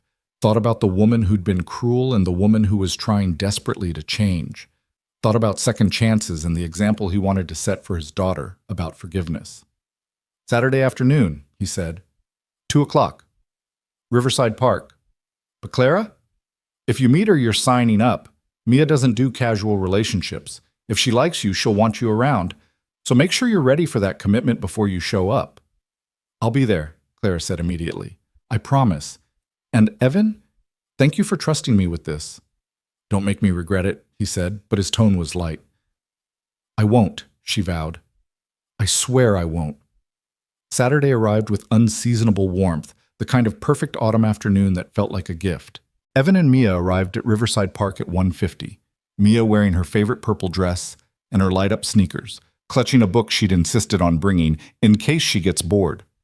So who is this friend again? Mia asked as they walked toward the playground. Her name is Clara. She works with me. She's been going through a hard time, and I thought it would be nice for her to meet you. Is she the dragon lady? Mia asked with devastating directness. Evan sighed. Maybe she used to be. But I think she's trying to be different now. So let's give her a chance, okay? Okay, Daddy, but if she's mean to you, I'm going to tell her to stop. My fierce protector, Evan said, ruffling her hair. Clara arrived exactly at 2:00, punctual as always, and Evan almost didn't recognize her. She was wearing jeans, actual jeans with a soft green sweater and sneakers. Her hair was down, casual, and she carried a bag that clinked suspiciously like it contained beverages. Hi, she said, and Evan could see how nervous she was. I hope I'm not late. Perfect timing, Evan assured her. Then, to Mia. Mia, this is my friend Clara. Clara, this is my daughter Mia. Mia studied Clara with the intensity of a scientist examining a new specimen. Clara, to her credit, didn't try to force anything, just smiled gently and said, It's very nice to meet you, Mia. Your dad talks about you all the time. Does he tell you about my math problems? Mia asked. He mentioned you're having some trouble with it, Clara said. Math can be tricky. I used to hate it until I realized it was just patterns. Once you see the patterns, it gets easier. I don't see any patterns, Mia said. I just see numbers being mean to me. Clara laughed, that genuine sound Evan was starting to recognize. That's fair. Numbers can definitely feel mean sometimes. Would you like to see something cool? She reached into her bag and pulled out not the drinks Evan had expected, but a small box. I brought you something. Your dad said you like dinosaurs. Mia's eyes went wide. You brought me a present? Just a small one, Clara said, handing over the box. I hope you like it. Mia tore into the wrapping to reveal a book. The Dinosaur Economics Guide. How Prehistoric Creatures Teach Us About Money. It was perfect. Absolutely perfect. combining Mia's two current obsessions in one glossy package. "This is the best book ever," Mia breathed, then looked up at Clara with something like awe. "How did you know?" "Your dad told me you liked both dinosaurs and economics," Clara said. "I thought maybe someone made a book combining them. Turns out I was right." "Can we read it now?" Mia asked Evan, then immediately turned to Clara. "Will you read it with us?" And just like that, Clara Vaughn, former Ice Queen, Dragon Lady, terror of the 14th floor, sat down on a park bench between Evan and his daughter and began reading about how velociraptors understood supply and demand. Mia leaned against her shoulder by page 3. By page 10, she was asking Clara questions. By the end of the first chapter, she declared, "I like you. You're not a dragon lady at all. You're more like a nice witch. Can we get ice cream?" Clara looked at Evan, eyes shining with something that might have been tears. "Can we?" "Yeah," Evan said softly. "We can." They spent the next 2 hours at the park, playing on the swings, feeding ducks at the pond, eating ice cream that dripped down their hands while Mia chattered about school and dinosaurs and her theory that the Tooth Fairy was definitely running a small business. Clara listened to every word, asked questions, laughed at Mia's jokes, and Evan watched his two worlds collide in the most unexpected, beautiful way. As the sun started to set and Mia began to tire, Clara knelt down to Mia's level. "Thank you for letting me hang out with you today," she said seriously. "I had a really wonderful time." "Can you come again next Saturday?" Mia asked immediately. Clara looked to Evan, question in her eyes. He nodded, almost imperceptibly. "I'd love that," Clara said. "If it's okay with your dad." "It's okay with me," Mia announced. Then, with the casual affection of a child who'd already adopted Clara into her circle, she hugged her. "You're my friend now." Clara's arms came around Mia carefully, like she was holding something precious and breakable. "I'm honored," she whispered. As they walked back to their cars, Mia skipping ahead with her new book, Clara touched Evan's arm. "Thank you," she said, "for this, for trusting me with her, for giving me a chance to be part of something good." "You showed up," Evan said simply. "That's what matters." "I'll keep showing up," Clara promised. "For her, for you, for myself. I'm done being alone." Evan smiled. "Good, because I think Mia's already planned next Saturday. Something about the Science Museum." "I'll be there," Clara said, and he believed her. That night, as he tucked Mia into bed, she looked up at him with those two perceptive eyes. "I like your friend Clara." "Yeah? What do you like about her?" "She listens when I talk. And she's sad like you were sad. But she's getting happier, I think. Like you did." Mia paused. "Do you think she needs a family? Because Mrs. Chen says everybody needs a family, even grown-ups." Evan's heart clenched. "Maybe she does, kiddo. Maybe she does." "Then she can share ours," Mia decided with the easy certainty of a 7-year-old. "We have extra room." "We do, don't we?" Evan agreed softly. As he closed Mia's door and headed to his own room, his phone buzzed with a message from Clara. "Thank you for today. I haven't felt that much like myself, the good parts of myself, in years. Mia is extraordinary. You've done an incredible job with her. Sleep well." "See." Evan smiled and typed back. "You were great with her. See you Monday. And Clara, welcome to the family." The response came almost immediately. A simple heart emoji, followed by, "I don't deserve this." Evan's fingers flew. "Stop that. Yes, you do. Everyone deserves to be loved, even dragons learning to be human again." This time, the response took longer. When it came, it was just 2 words. "Thank you, Evan."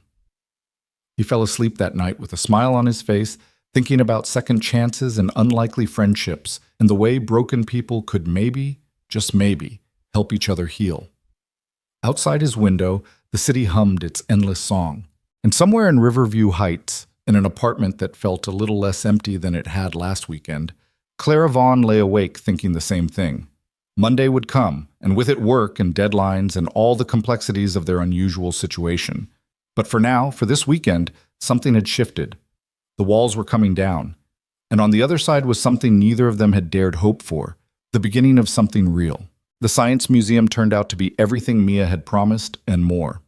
3 stories of interactive exhibits, a planetarium that made even adults gasp at the simulated cosmos, and, Mia's personal favorite, a section on prehistoric economics that seemed designed specifically for a 7-year-old who'd memorized her dinosaur book in a week.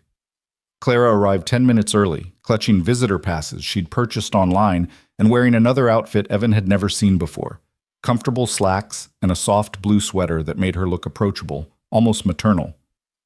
"I may have gone overboard," she admitted, showing him the passes. "I got us the full-day package with the planetarium show and the hands-on workshops. I wasn't sure what Mia would be interested in, so I just got everything."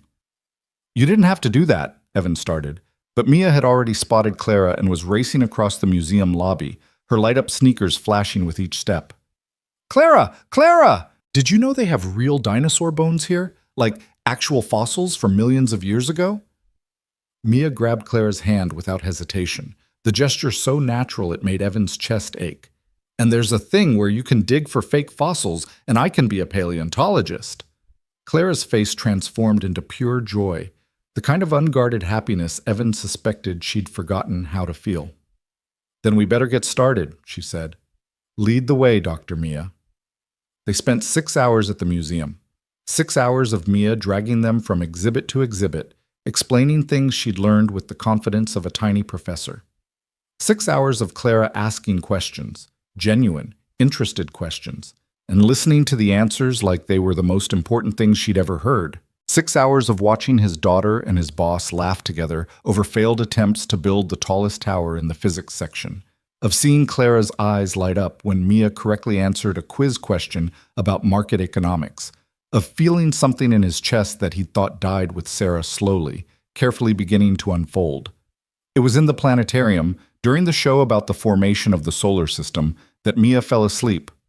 The darkness, the soothing narrator's voice, and the exhaustion from hours of exploration finally caught up with her. She slumped against Clara's side, her small head finding Clara's shoulder like it belonged there. Clara froze for a moment, uncertain, then slowly, carefully wrapped her arm around Mia's shoulders, holding her secure. In the dim light of artificial stars, Evan saw Clara's profile. The gentle curve of her smile, the shimmer of tears on her cheeks, the way she looked down at the sleeping child against her with something like wonder. When the show ended and the lights came up, Clara whispered, "Should we wake her?" "Give her a few minutes," Evan whispered back. She's always like this after museums. Overloads her brain and then crashes. Clara nodded, not moving, content to be the pillow for a sleeping 7-year-old she'd known for exactly 1 week. They sat in the emptying planetarium, other families filing out around them, existing in a bubble of their own making. Finally, Clara spoke, her voice barely audible. "I never thought I'd have this." "Have what?" Evan asked gently. "This." She gestured vaguely at Mia, at him, at the space between them. "Family, connection, someone small and perfect falling asleep on me like I'm safe." Her voice cracked. "I spent so many years convincing myself I didn't need it, didn't want it, that success and money and power were enough. And then Friday night happened, and you showed up, and now I'm sitting in a planetarium with your daughter asleep on my shoulder, and I'm realizing I've wasted so much time being afraid." "Afraid of what?" Evan asked, though he thought he knew. "Of this. Of caring. Of letting people in close enough to hurt me." Clara looked at him, and in the low light, her vulnerability was almost painful to witness. "After my mother died, I decided I'd never let myself need anyone again. Never give anyone the power to leave me devastated. I built walls, Evan, walls so high and thick I forgot there was a world outside them, and I've been so lonely." The last word broke on a sob she tried to suppress. Evan reached out and took her free hand, the one not holding Mia, and squeezed. "You're not alone anymore. Not if you don't want to be." "I don't," Clara whispered. "God, I really don't. But I'm terrified I'll mess this up, that I'll revert to who I was and push you both away, that I'll hurt Mia the way I hurt you." "Then don't," Evan said simply. "You get to choose, Clara. Every day, every moment, you get to choose what kind of person you want to be. And if you slip, which you will, because you're human, you apologize and you try again. That's all any of us can do." Mia stirred then, blinking sleepily up at Clara. "Did I miss the stars?" she mumbled. "You saw most of them," Clara said, her voice steadier now. You just took a little nap for the end. I'm hungry, Mia announced, sitting up and stretching. Can we get pizza? I want pizza with Clara. Clara looked to Evan, and he saw the question in her eyes. Is this okay? Are we moving too fast? Am I overstepping? He smiled and said, Pizza sounds perfect. There's a place near here that Mia loves. They ended up at a small Italian restaurant with checkered tablecloths and breadsticks that arrived faster than the menus. Mia sat between them in the booth, chattering about her favorite exhibits while systematically demolishing the breadsticks. Clara ordered a glass of wine, then seemed to think better of it and switched to iced tea. Evan noticed but didn't comment. Just felt a quiet pride that she was being mindful, being careful. Over pizza, half cheese for Mia, half vegetarian for the adults, the conversation flowed easily. Mia asked Clara about her job, and Clara explained acquisitions in terms a 7-year-old could understand, finding good companies and helping them grow, like adopting plants and making sure they got enough water and sunlight. Mia asked if she'd ever met anyone famous, and Clara told a story about accidentally spilling coffee on a Fortune 500 CEO that had both of them laughing. Evan asked Clara how therapy was going, and she answered honestly. Hard, she said, really hard. Dr. Morrison doesn't let me hide behind corporate speak or deflection. She makes me actually feel things, which I'm discovering I'm terrible at. She paused. But also good. I'm starting to understand why I became who I became. The patterns, the defense mechanisms. Understanding doesn't excuse the behavior, but it helps me recognize it, so I can change it. I'm proud of you, Evan said, and meant it. That takes real courage. You say that a lot, Clara observed, that things take courage. Does it get easier, being brave? Sometimes, Evan said, thinking of the early days after Sarah's death, when getting out of bed had felt like climbing Everest. Sometimes bravery is just doing the next right thing, even when you're terrified, and then doing it again and again, until one day you realize you've been brave for so long it's become habit. The next right thing, Clara repeated softly. I like that. Mia, who'd been listening while coloring on her kid's menu, looked up. What's the next right thing right now? Ice cream sundaes, Clara said immediately, with total seriousness. Definitely ice cream sundaes. Mia grinned. I like how you think. They got ice cream sundaes. They walked around the neighborhood while Mia skipped ahead, pointing out dogs and interesting trees and a chalk drawing someone had made on the sidewalk. They ended up at a small park just as the sun was setting, painting the sky in oranges and pinks that looked too beautiful to be real. Mia climbed on the jungle gym while Evan and Clara sat on a bench, watching her play with the easy supervision of adults who knew she could handle herself. Thank you for today, Clara said after a while. This was one of the best days I've had in years, maybe ever. You're welcome here any time, Evan said. You know that, right? This isn't just me being nice to my boss. This is me genuinely enjoying your company. You're becoming a friend, Clara, a real one. She turned to look at him, and something in her expression made his breath catch. Is that all I am? A friend? The question hung between them, loaded with implications Evan wasn't sure he was ready to examine. Because the truth was, somewhere between the rainy Friday night and the coffee deliveries and the museum trips, something had shifted. Clara wasn't just his boss anymore, wasn't just the dragon he'd helped slay.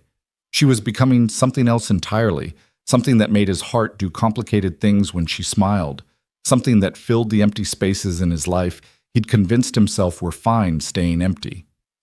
But it was too soon, too complicated, too risky with Mia's heart in the balance. I don't know, he admitted honestly.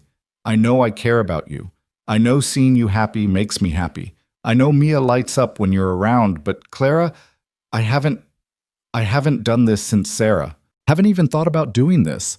And with our work situation and everything that's happened between us, it's okay, Clara cut him off gently. I'm not asking for anything. I'm not even sure what I'm feeling. I just know that when I'm with you and Mia, I feel like myself. The self I was supposed to be before grief and fear twisted me into something else. She smiled, self-deprecating. I'm probably just confusing gratitude with something else. You saved my life, literally and figuratively. It's natural to develop feelings for someone who does that. Is that what you think this is? Evan asked. Gratitude? I don't know, Clara echoed his words back to him. But I know I don't want to lose this. Whatever this is, your friendship, Mia's affection, the feeling that I matter to someone. So if we need to just be friends, I can do that. I'll do whatever it takes to keep this. Evan wanted to say more, wanted to explore the complicated tangle of feelings in his chest, but Mia was running back toward them, breathless and grass-stained and grinning. Daddy, can Clara come to my school thing on Friday? We're doing presentations about our families, and I want to talk about how some families are made of people who choose each other, and Clara chose us. Evan's heart clenched. Clara's eyes went wide. Sweetheart, he started carefully, Clara has work on Friday. She might not be able to— What time is the presentation? Clara interrupted. 2:00, Mia said, in Mrs. Patterson's class, room 204. I'll be there, Clara said, and the certainty in her voice left no room for doubt. I'll leave work early. Nothing is more important than this. Mia threw her arms around Clara's neck. You're the best. Over Mia's head, Clara met Evan's eyes. Is that okay? She mouthed. He nodded, throat too tight to speak, because watching Clara promise to show up for his daughter, seeing the way she held Mia like she was precious, feeling the pieces of his carefully controlled life rearrange themselves to make room for her. It was terrifying and wonderful in equal measure. They drove home separately as the evening deepened into night, but not before Mia insisted on a group hug in the parking lot that left all three of them laughing. Evan watched Clara drive away in her Mercedes, still such a contrast to his aging Honda, and felt Mia's small hand slip into his. I love her, Daddy, Mia said simply. Is that okay? Yeah, baby, Evan said, squeezing her hand. That's okay. Do you love her too? The question was innocent, uncomplicated by adult fears and hesitations. Evan thought about Clara's laugh, about the way she'd held Mia in the planetarium, about the woman she was becoming right before his eyes. I think I might be starting to, he admitted. Is that okay with you? Duh, Mia said with 7-year-old sass. She's awesome, and she makes you smile like you used to with Mommy, not the sad smile, the real one. Evan picked her up even though she was getting too big for it, held her close while she giggled. When did you get so smart? I've always been smart, Mia informed him. You're just finally noticing. That week took on a rhythm that felt both new and natural. Clara continued her transformation at work, still brilliant and demanding, but wrapped in compassion now. She remembered birthdays, asked about people's families, actually said good morning to the junior analysts instead of just striding past them. The office gossip mill worked overtime trying to figure out what had happened to their ice queen, but nobody complained about the change. Evan found himself looking forward to their morning coffee chats. Clara had started stopping by his desk every day around 9, 2 cups in hand, to discuss the day's priorities. They'd talk about work for 5 minutes, and then somehow always ended up on other topics. Mia's latest pronouncement about economic theory, Clara's therapy breakthroughs, the book he was reading, the cooking class she'd impulsively signed up for because I'm tired of takeout being my only skill. Wednesday brought Clara's 3rd therapy session, and she texted him afterward. Dr. Morrison says I have profound abandonment issues and maladaptive coping mechanisms. I told her I prefer emotionally efficient. She was not amused. But we're making progress. Talked about my mother today without completely breaking down. Baby steps. Evan replied, Baby steps are still steps. Proud of you. Her response was immediate. That means more than you know. Thursday night, his phone rang at 11 p.m. He was already in bed, drifting towards sleep, but Clara's name on the screen had him instantly alert. Hello? I'm sorry for calling so late. Her voice was strained, tight with barely controlled emotion. I didn't know who else to call. Can I just talk for a minute? Of course, Evan said, sitting up and turning on the bedside lamp. What's wrong?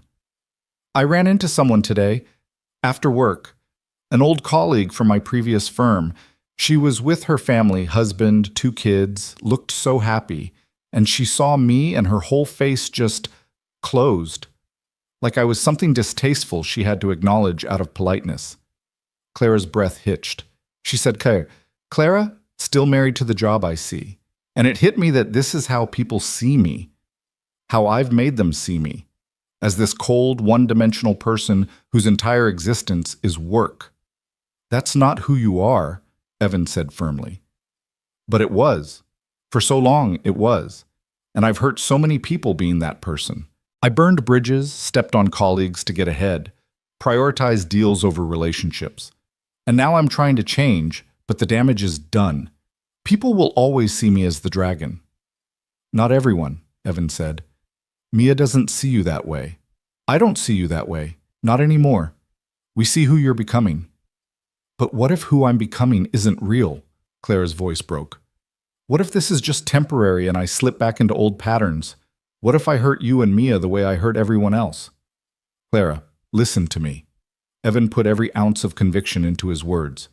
Change is never linear. You're going to have bad days. You're going to slip up. You're going to encounter people who only remember who you were and can't see who you're becoming. That's part of the process. But the fact that you're worried about hurting us, the fact that you're aware of your patterns and actively working to change them, that's what makes this real. She was quiet for a long moment, and he could hear her breathing slowly evening out.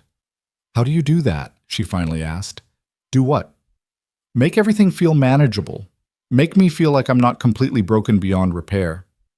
Because you're not, Evan said simply. You're just human, messy and complicated and still learning, like all of us.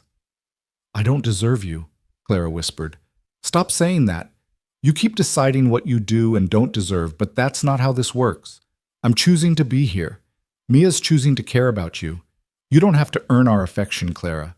You just have to accept it. Another long silence. Then, thank you for answering, for talking me down, for not giving up on me. Never, Evan said. Now get some sleep. Tomorrow's Friday, and you have a very important school presentation to attend. He heard her laugh, small but genuine. I'm nervous about that, you know. What if I mess it up? What if the other parents judge me? What if Mia realizes I'm not actually cool and just some broken woman playing at having a family? Clara, you're going to be great. Just be yourself. The real yourself, not the armor. Mia already loves you. Nothing you do tomorrow is going to change that. Okay, she said, sounding steadier now. Okay, I can do this. You can, he confirmed. Now seriously, sleep. I'll see you tomorrow. Evan? Her voice stopped him before he could hang up. I think I'm falling in love with you and Mia. I don't know what to do with that, but I needed to say it, even if just once. Good night. She hung up before he could respond, leaving him staring at his phone in the lamplight, heart pounding, mind racing. She was falling in love with them, with him. And the terrifying thing was, as he lay back down and stared at his ceiling, he realized he was falling too, past the point of friendship, past the point of simple affection, into something deeper and more complicated and more wonderful than he'd thought possible. He didn't sleep much that night. Friday afternoon arrived with the kind of crisp autumn weather that made everything feel possible. Evan left work at 1:30. Clara had insisted, had personally told their supervisor that he needed to be at his daughter's school event, and made it to Mia's classroom 20 minutes early. Other parents were already gathering, clutching phones ready to record their children's presentations. He found a seat near the back, trying not to think about how Sarah should have been here, how she'd have loved this. At 1:50, the classroom door opened and Clara walked in. She'd clearly left work too because she was still in her professional attire, tailored black pants and a white blouse, but she'd added a colorful scarf that softened the look. She scanned the room, found Evan, and her whole face lit up. She made her way over, ignoring the curious looks from other parents, and sat down beside him. Made it, she whispered. Traffic was hell, but I made it. I never doubted you, Evan whispered back. Mrs. Patterson called the class to order, and one by one, children stood up to present their family projects. There were traditional nuclear families, blended families, single-parent families, families with two dads, families with grandparents as primary guardians. Each child spoke with pride about what made their family special. Then it was Mia's turn. She stood at the front of the class holding a poster board covered in photos and drawings. My family is special, she began, because we chose each other. She pointed to a photo of her and Evan from last Christmas. This is my daddy. My mommy died when I was little, so it's been just us for a long time. Daddy works really hard and helps me with homework even when he's tired. Evan's throat constricted. Beside him, Clara reached over and squeezed his hand. This is Mrs. Chen, Mia continued, pointing to a drawing she'd made of their neighbor. She watches me sometimes and makes the best dumplings. She's like my grandma. Another drawing. This is my friend Tyler, even though he says bad words. He's family because he shares his snacks. Then Mia's face broke into a huge smile. And this is Miss Clara. She's my newest family. She works with my daddy, and she was really sad, but we made her happy again. She brings me books about dinosaurs and economics, and she lets me fall asleep on her shoulder, and she came to my presentation even though she has important work because she says I'm more important than work. Clara made a small sound beside him, something between a sob and a laugh. Her hand tightened on Evan's. My teacher said families are supposed to be people who live in the same house, Mia continued. But I think families are people who love you and show up for you and make you feel safe. So my family is me and Daddy and Mrs. Chen and Tyler and Miss Clara, and we're perfect just the way we are. The room erupted in applause. Mia beamed, clearly proud of herself. Mrs. Patterson looked a little teary, and Evan turned to see Clara openly crying, tears streaming down her face as she smiled the biggest, most genuine smile he'd ever seen from her. She called me family, Clara whispered. I'm family. Yeah, Evan said, his own eyes stinging. You are. After the presentations, there was a small reception in the classroom, cookies and juice boxes, while the kids showed their parents various projects. Mia dragged Clara over to her desk, showing her drawings and worksheets and the gold star she got on her math quiz. Other parents approached them, introducing themselves, and Evan watched Clara handle it beautifully, warm, friendly, interested in their children without being presumptuous about her place in Mia's life. One mother, Jessica, whose son was Tyler of the bad words, pulled Evan aside. I hope this isn't intrusive, but is that your partner? She seems lovely with Mia. Evan hesitated. She's a good friend. It's complicated. Jessica smiled knowingly. The best relationships usually are. For what it's worth, anyone who looks at your daughter the way she does is worth the complication. As the reception wound down and Mia hugged her friends goodbye, Clara knelt down to Mia's level. Thank you for including me in your family, she said softly. That's the greatest honor anyone has ever given me. You're welcome, Mia said matter-of-factly. But you have to come to Sunday dinner now. That's what families do. I wouldn't miss it, Clara promised. They walked out to the parking lot together, Mia between them, holding both their hands. The afternoon sun cast long shadows, and for a moment they looked like exactly what they were becoming, a family. Not traditional, not simple, but real. At their cars, Mia hugged Clara goodbye with the unself-conscious affection of childhood. I love you, Miss Clara. Clara's voice broke. I love you too, Mia, so much. After Mia was buckled into Evan's car, playing with a toy, Clara turned to him. Can we talk? Just for a minute? Of course.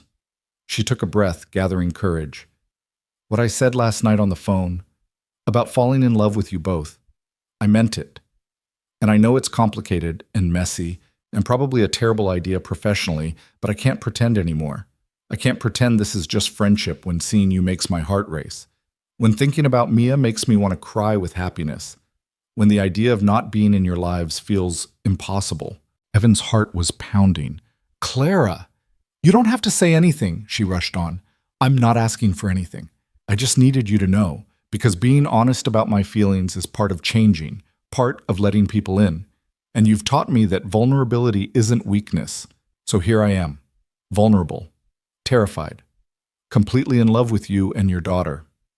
Evan looked at this woman, once his tormentor, now his friend, possibly something more, standing in an elementary school parking lot confessing her feelings with raw honesty.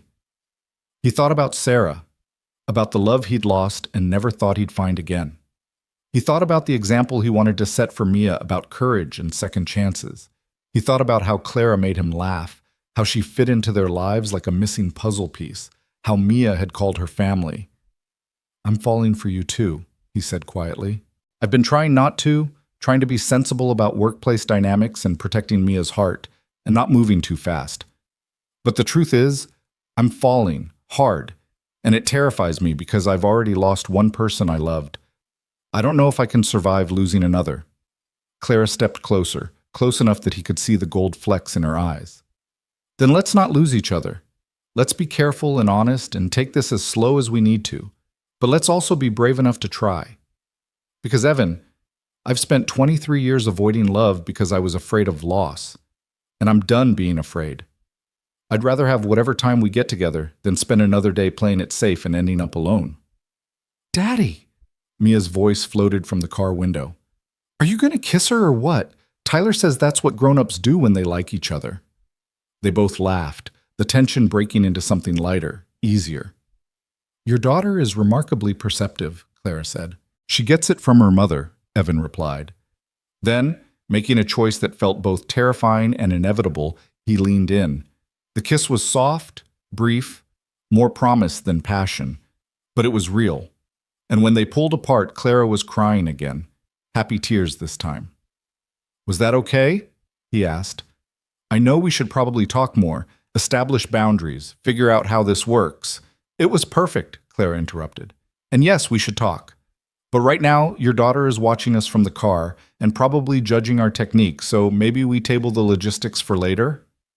Evan laughed and glanced at the car, where Mia was indeed watching with great interest and giving them an enthusiastic thumbs up.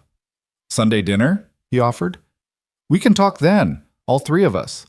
Figure out what this looks like. Sunday dinner, Clara agreed. I'll bring wine and maybe dessert. Do you think Mia likes tiramisu? Mia likes anything with sugar in it. Clara smiled, that full, genuine smile that transformed her entire face. Then tiramisu it is. Now go, before your daughter stages a mutiny. I'll see you Monday at work, and Sunday at dinner, and, she hesitated, and hopefully a lot of days in between. Count on it, Evan said. He drove home with Mia chattering about the presentation, about how Miss Clara was now officially part of their family, about whether they should teach her their secret pancake recipe. And Evan let himself feel something he hadn't felt in 5 years. Hope. Hope that maybe broken people could heal together, that maybe love could happen twice, that maybe, just maybe, they were all going to be okay. That night, after Mia was asleep, Evan sat on his couch and looked at the framed photo of Sarah on the bookshelf. I think you'd like her, he said quietly to the image of his late wife's smiling face. She makes Mia laugh. She makes me remember what happiness feels like. And I think you'd tell me it's okay to love her, to let her in, to stop punishing myself for surviving when you didn't. The apartment was silent, but in that silence, Evan felt something release, a permission he'd been waiting 5 years to give himself. Sarah would want him to be happy, would want Mia to have a mother figure, would want their family to grow and change and include new people. His phone buzzed with a text from Clara. Thank you for today. Thank you for taking a chance on a dragon learning to be human. Sleep well. Dream sweet. I'll be thinking of you. See. Evan smiled and replied, Thank you for showing up, for being brave, for loving my daughter, for helping me remember I'm allowed to be happy. See you Sunday. E. The response came quickly. I love you. I know it's too soon to say, and I'll probably regret being this forward, but I can't help it. I love you both. Good night. Evan stared at those 3 words. I love you, and felt his heart do something complicated and wonderful. He typed slowly, carefully, meaning every word. I love you too. Sleep well, Clara. Our dragon, who's really a princess learning she was never a monster after all. Sunday would come, and with it conversations about how to navigate their relationship, about work boundaries and Mia's needs, and the complexity of building something new from broken pieces. But tonight, in the quiet of his apartment, Evan let himself simply feel grateful. Grateful for rainy Friday nights and desperate phone calls. Grateful for second chances and brave choices. Grateful for a little girl who saw the good in everyone, and a woman who was learning to see the good in herself. Outside, the city hummed its endless song. And inside 3 different homes, 3 people who'd found each other in the unlikeliest way fell asleep thinking the same thing. Tomorrow would bring challenges, but they'd face them together. And together, they were stronger than they'd ever been alone. Sunday morning dawned with the kind of golden light that made everything feel significant, like the universe was paying attention. Evan woke early, staring at his ceiling and replaying Friday's kiss in his mind until Mia's voice interrupted his thoughts from the doorway. "You're thinking about Clara," she announced, padding into his room in her dinosaur pajamas. "You have the same smile Mommy used to give you in the old pictures." Evan's chest constricted. They didn't talk about Sarah often, not because it hurt too much, but because Mia's memories of her mother were so fragile, more feeling than fact. "Does that bother you?" he asked carefully, pulling her up onto the bed beside him. "That I'm thinking about Clara that way?" Mia considered this with the seriousness she applied to all important matters. "Mommy's gone," she said finally, "and you've been sad for a really long time, Daddy. Not sad like crying, but sad like there's a piece of you missing." "Clara makes that piece not hurt as much." She paused. "Is that bad? That someone new makes it better?" "No, baby," Evan said, pulling her close. "That's not bad at all. Your mom loved us so much, and I think she'd want us to be happy, even if that means letting new people into our family." "Good," Mia said decisively, "'cause I already told Tyler that Claire's going to be my new mom, and if I was wrong, that's going to be really embarrassing." "Mia!" Evan couldn't help but laugh, even as panic fluttered in his chest. "We haven't even had our first official date yet. We're taking things slow." "Adults are weird about slow," Mia observed. "You already love her. She already loves us. Why wait?" "Because slow is responsible. Because we want to make sure we're making good choices for everyone, especially you." Mia rolled her eyes with impressive 7-year-old sass. "Fine. Be slow. But she's still coming to dinner tonight, right?" "Yes, she's still coming to dinner." "Then I need to clean my room. And we need to make the good pasta. And you need to wear your nice shirt, not the one with the stain." Evan spent the next 8 hours in a state of nervous preparation that Mia found endlessly amusing. He cleaned the apartment until it gleamed, changed his shirt 3 times, made his grandmother's pasta sauce from scratch, the one that took 4 hours and required more stirring than any recipe should reasonably demand. Mia helped by setting the table with the nice dishes they usually only used for Thanksgiving and arranging a bouquet of flowers she insisted they buy from the grocery store. "This is just dinner," Evan said as Mia adjusted a fork for the 3rd time. "We're not trying to impress her." "Daddy," Mia said with infinite patience, "you're wearing cologne. You never wear cologne. You're absolutely trying to impress her." She wasn't wrong. At 5:30, when the doorbell rang, Evan's heart jumped into his throat. He opened the door to find Clara standing there, looking nothing like the polished executive he'd known for 3 years. She wore dark jeans and a soft cream sweater, her hair loose around her shoulders, and she was clutching a covered dish and a bottle of wine like lifelines. She looked nervous and beautiful and so perfectly imperfect that Evan forgot to breathe for a moment. "Hi," she said. "I brought tiramisu and wine, and also backup wine in case the first wine isn't good. And I'm rambling, aren't I?" "Adorably," Evan said, taking the dish and one of the wine bottles. "Come in. Mia's been rearranging furniture all afternoon in your honor." "I have not," Mia's voice called from inside. "I've been making everything perfect, which is different," Clara laughed, and Evan saw some of her tension ease. She stepped inside, and Mia immediately attached herself to Clara's side, hugging her waist. "You're here. Do you like flowers? I picked them myself." "Well, Daddy paid for them, but I chose them." "They're beautiful," Clara said, her voice thick with emotion. "Everything is beautiful. Thank you for having me." "You're family now," Mia said matter-of-factly. "You don't have to thank family for inviting you. That's just silly." They settled into dinner with surprising ease. The pasta was perfect, even if Evan did say so himself, and the conversation flowed naturally between the 3 of them. Clara told stories about her disastrous attempt at her cooking class, where she'd somehow managed to both undercook and burn the same chicken. Mia demonstrated her latest math breakthrough, showing Clara how she'd finally understood division by thinking of it as sharing cookies fairly. Evan found himself watching them interact, Clara's genuine interest in every word Mia said, Mia's complete comfort with this woman who'd been a stranger just a few weeks ago. After dinner, while Mia was distracted with dessert, Clara touched Evan's hand across the table. "Can we talk?" she asked quietly. The three of us? About what this is and what it means? Evan nodded, his pulse quickening. Mia, can you put your fork down for a minute? Miss Claire and I want to talk to you about something important. Mia's eyes went wide. Are you getting married? No, both adults said simultaneously, then laughed at their synchronized panic. Not yet anyway, Claire amended, then flushed. Sorry, that was presumptuous. What I mean is, she took a breath, steadying herself. Mia, you know how you said I'm part of your family now? Yeah, Mia said, because you are. Well, your dad and I have been talking, and we realize that we have feelings for each other, grown-up feelings, the kind that might mean we want to spend more time together, maybe go on dates, maybe, if things work out, become a real family. Claire's voice was shaking slightly. But the most important thing is making sure you're okay with that. Because you come first, always. If you're uncomfortable or confused or you need more time, are you asking if it's okay if you're my dad's girlfriend? Mia interrupted. Claire glanced at Evan, who nodded encouragingly. Yes, Claire said. That's what I'm asking.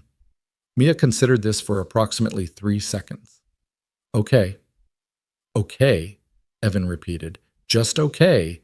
Don't you have questions or concerns or, Daddy, she makes you happy. She makes me happy. She's nice and smart, and she came to my school thing even though she had important work. Why would I say no? Mia paused. But if you're dating, does that mean you'll kiss more? Because Tyler says his parents kiss all the time and it's gross. But I don't think it's gross. I think it's nice.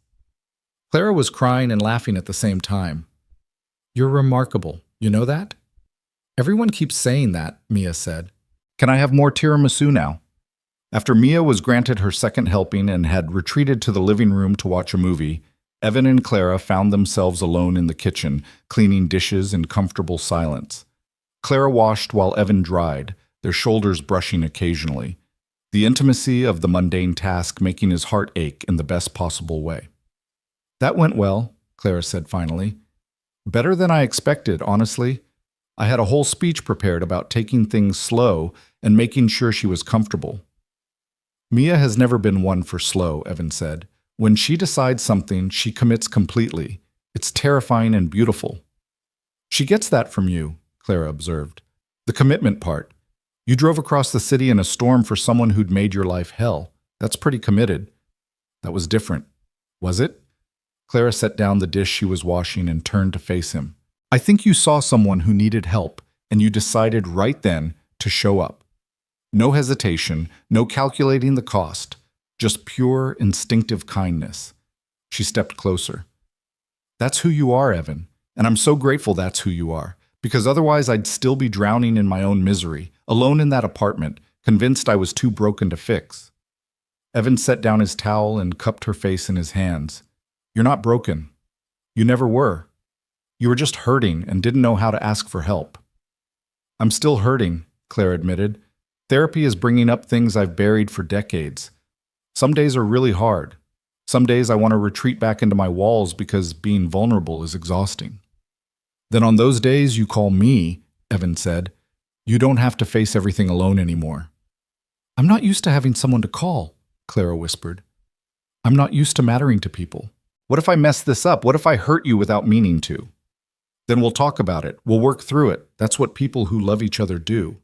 He paused. And I do love you, Clara. I know it's fast and probably crazy, but I love you. The you who brought coffee to the office. The you who read dinosaur books in the park. The you who stood in a school parking lot and confessed your feelings even though you were terrified. I love you too, Clara breathed. So much it scares me. I didn't think I was capable of feeling this way, of wanting someone this badly, of... She stopped, emotion overwhelming her. Evan kissed her then, really kissed her. Not the brief promise from the parking lot, but something deeper, fuller. She melted against him, her arms wrapping around his neck, and for a moment the world narrowed to just this. Clara's lips on his, her hands in his hair, the soft sound she made when he pulled her closer. When they finally broke apart, both breathing hard, Clara's eyes were shining. Wow, she said. Yeah, Evan agreed. Wow. Daddy, you guys are being gross in there, Mia called from the living room, but her voice was delighted rather than disgusted. They finished the dishes with foolish smiles on their faces, stealing glances at each other like teenagers. When the kitchen was clean, they joined Mia in the living room, settling on the couch with her between them. She immediately leaned against Clara, who wrapped an arm around her shoulders with the kind of natural affection that made Evan's heart squeeze. The movie played, some animated thing about talking animals that Mia loved, but Evan found himself watching Clara and Mia more than the screen. The way Clara stroked Mia's hair absently, the way Mia had pulled Clara's other hand into her lap, holding it like it was precious.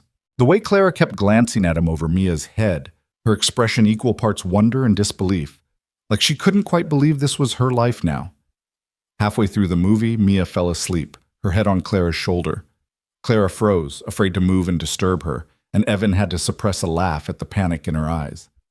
"What do I do?" Clara mouthed. "Just stay still," Evan whispered. "She's a deep sleeper. You're fine." My arm's going numb. Welcome to parenthood. Numb limbs are part of the package. Clara smiled despite herself, adjusting slightly to get more comfortable without waking Mia. They sat like that for another 20 minutes, the movie playing softly, Mia sleeping peacefully. The three of them cocooned in the kind of domestic contentment Evan had thought he'd never find again. When the movie ended, Evan carefully lifted Mia, she barely stirred, and carried her to her room. Clara followed, watching from the doorway as he tucked his daughter in, brushed the hair from her face, kissed her forehead. "You're a wonderful father," Clara whispered as they retreated to the hallway, pulling the door mostly closed. "I'm doing my best," Evan said. "Some days that feels like enough. Other days I'm convinced I'm screwing everything up." "That's probably how all good parents feel," Clara observed. "The ones who think they're doing everything right are usually the most delusional." They settled back on the couch, this time with no child between them, and suddenly the space felt charged with possibility.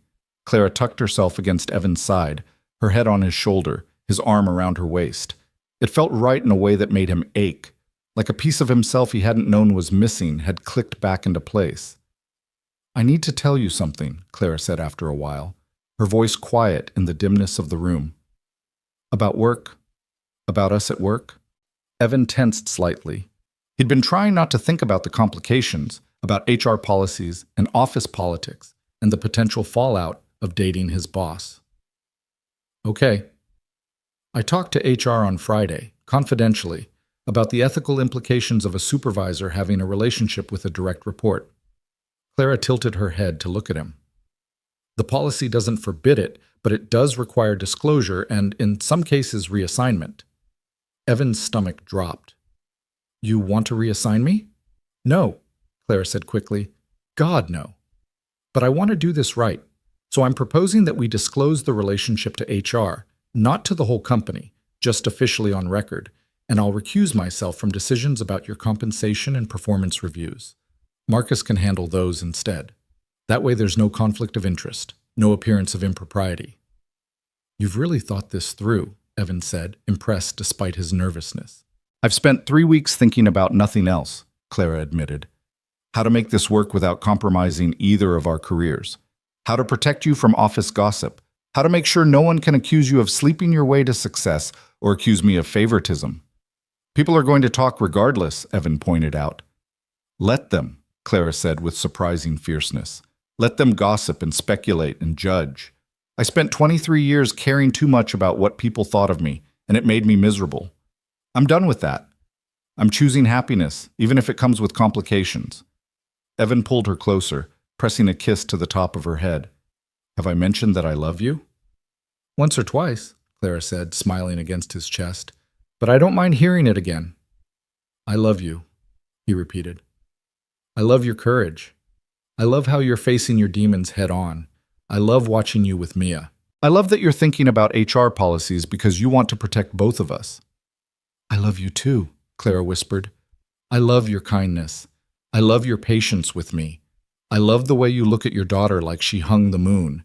I love that you answered your phone that night when you had every reason not to."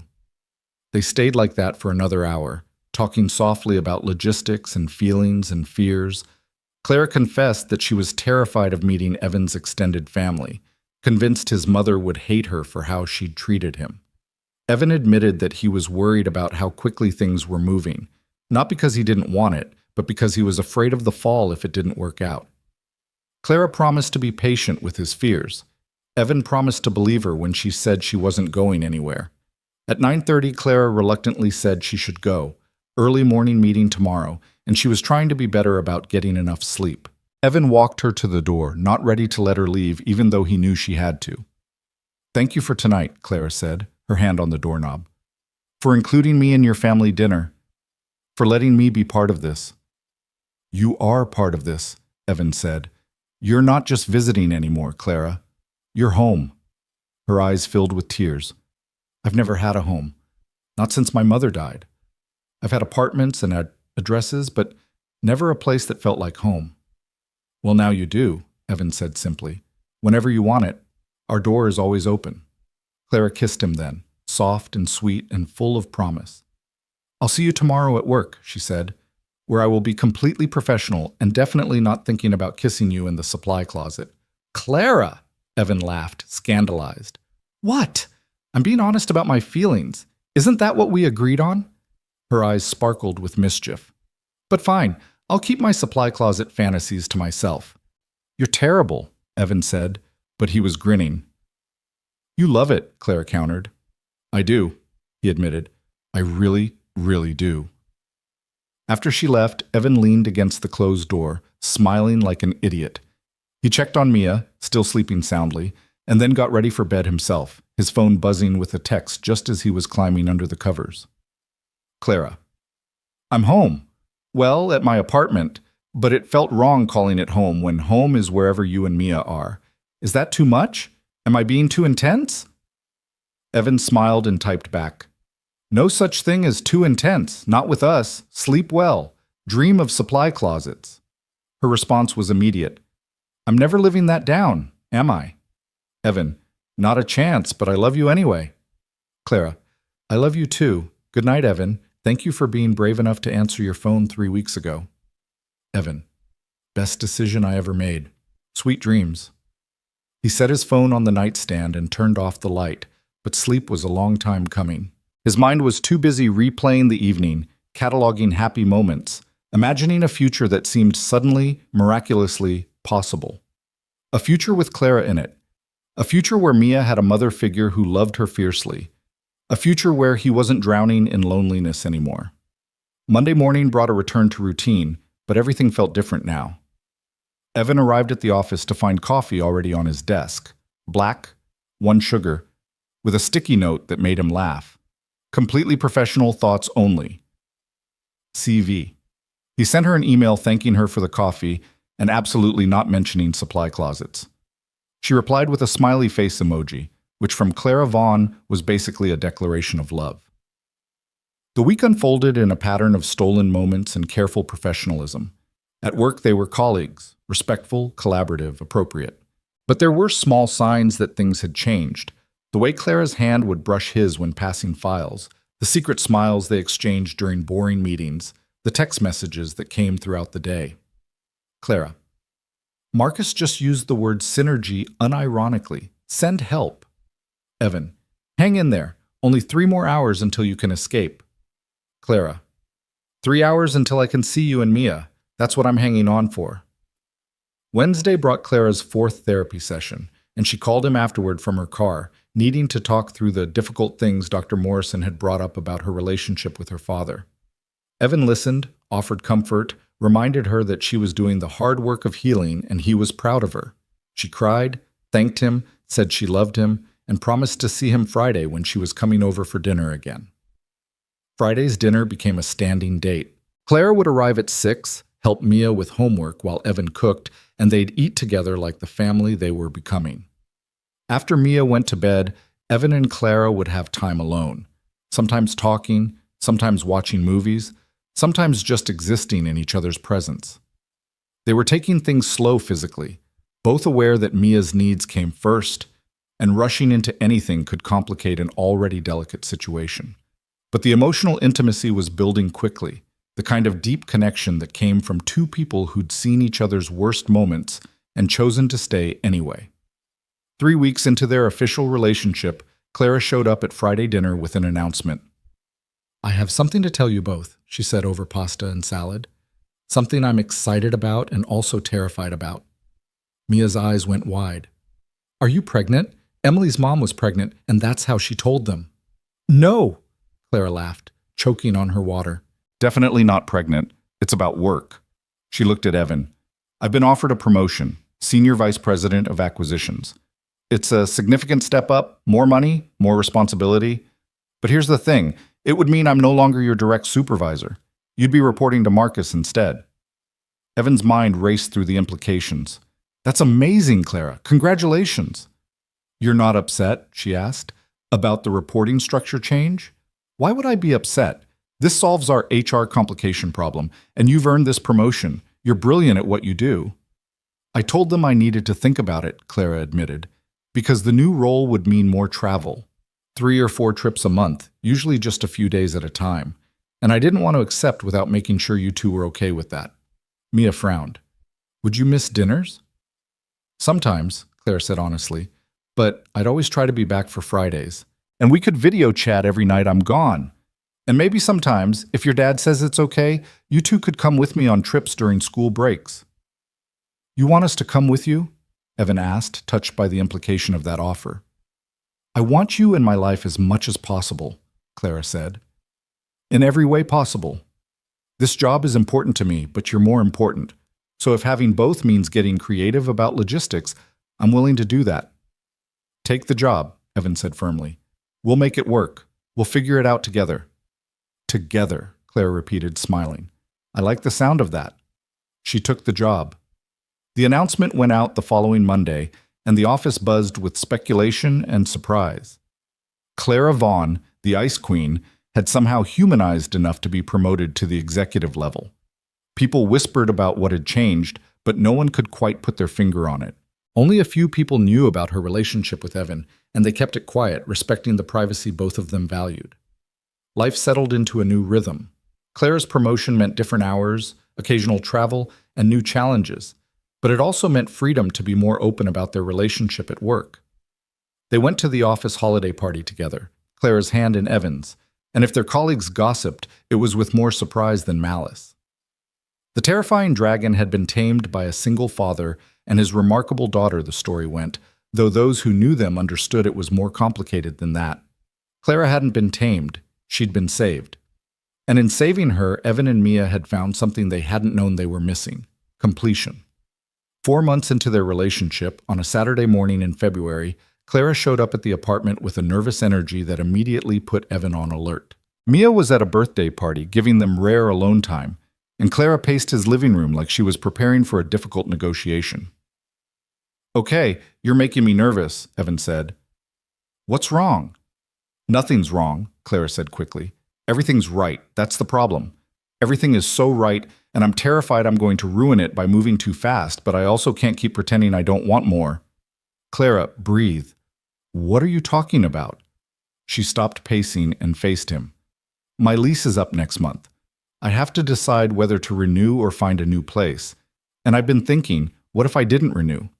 What if I looked for something bigger, something that could fit 3 people instead of 1? Evan's heart stopped. Are you asking what I think you're asking?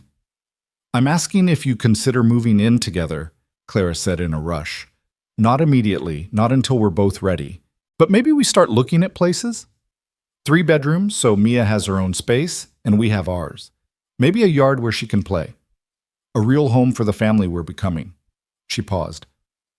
Unless that's too fast. I'll understand if it's too fast. I can just find a new apartment on my own and… Yes, Evan interrupted. Clara blinked. Yes? Yes, let's look at places. Yes, let's plan for a future together. Yes to all of it. He pulled her into his arms.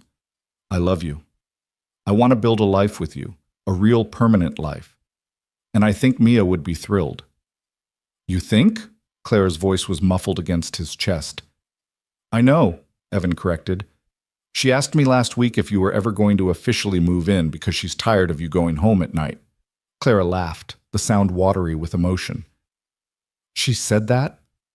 She said, and I quote, It's silly that Miss Clara leaves when she's just going to come back tomorrow. She should just stay. Evan pulled back to look at her. So yes, let's find a home together. All three of us. They spent the next month house hunting, dragging Mia to open houses and arguing good-naturedly about neighborhoods and school districts and whether they really needed a two-car garage. Mia took her role as house decider very seriously, vetoing any place that didn't have a good reading nook or what she deemed proper dinosaur display potential. They found it in early March, a three-bedroom craftsman-style house in a quiet neighborhood with a yard and a porch and built-in bookshelves that made all three of them sigh with longing. The kitchen was outdated but functional. The master bedroom had space for a king-size bed, and Mia's room had a window seat that she claimed immediately. There was even a small office where Evan could work from home, and Clara could set up her laptop during her remote work days. "This is it," Clara said, standing in the empty living room and looking around with tears in her eyes. "This is home." "Yeah," Evan agreed, pulling her and Mia close. "This is home." The paperwork took 6 weeks. They moved in on a Saturday in late April, friends and colleagues helping haul boxes and furniture. Mrs. Chen brought dumplings and cried happy tears, declaring this the best thing that could have happened to her family. Mia supervised the placement of every piece of furniture, insisting her dinosaur collection be prominently displayed in the living room because it's a family home and dinosaurs are part of this family. That first night, after all the boxes were unpacked and the helpers had left, and Mia was asleep in her new room, Evan and Clara sat on their new porch swing, watching fireflies dance in their new backyard. Clara's head was on his shoulder, his arm around her waist, both of them exhausted and happy and slightly overwhelmed by the enormity of what they'd done. "We bought a house," Clara said, wonder in her voice. "We're living together. We're really doing this." "Having second thoughts?" Evan teased. "Not even for a second," Clara said. "I'm just amazed that this is my life now. 6 months ago, I was alone in that sterile apartment, drowning in grief and convinced I didn't deserve anything better. And now I have you and Mia and a home with a yard and a porch swing." She turned to look at him. "You saved my life, Evan Parker. I need you to know that." "We saved each other," Evan corrected. "You taught me it was okay to be happy again, to love again, to believe in second chances." "Second chances," Claire repeated softly. "I like that. We get to start over, build something new from our broken pieces." "Not broken," Evan said, kissing her temple. "Healing. There's a difference." They sat in comfortable silence, listening to the night sounds of their new neighborhood, feeling the weight and lightness of new beginnings. Inside, in her new room, Mia slept peacefully, dreaming of dinosaurs and economics and the family she'd chosen. And on the porch, two people who'd found each other in the most unlikely way held each other close and marveled at how one rainy Friday night, one desperate phone call, one choice to show up had changed everything. "I love you," Clara whispered into the darkness. "I love you too," Evan replied. "Welcome home." And finally, after 23 years of running from connection, Clara Vaughn had found exactly that: a home, a family, a place where she belonged. Not because she'd earned it or deserved it, but simply because two people had looked at her and decided she was worth saving, worth loving, worth fighting for. The dragon had learned to be human again, and in learning she'd discovered something she'd never expected, that vulnerability wasn't weakness, that love wasn't loss, and that sometimes the family you need finds you in the most unexpected ways, through tears and coffee cups, through dinosaur books and school presentations, through the simple radical act of answering the phone when someone whispers, "Please help, I'm in trouble." They'd all been in trouble in their own ways, but together they'd found their way home. The seasons changed the way they always did, but now those changes meant something different. Summer brought lazy mornings in the backyard where Mia chased butterflies, while Clara attempted to garden with more enthusiasm than skill. Evan would watch them from the kitchen window while making breakfast, his heart so full it ached, the good kind of ache, the kind that meant healing. Fall arrived with parent-teacher conferences where both he and Clara sat side by side, Clara's hand in his, listening to Mrs. Patterson praise Mia's progress, and noting with a knowing smile that family stability has done wonders for her confidence.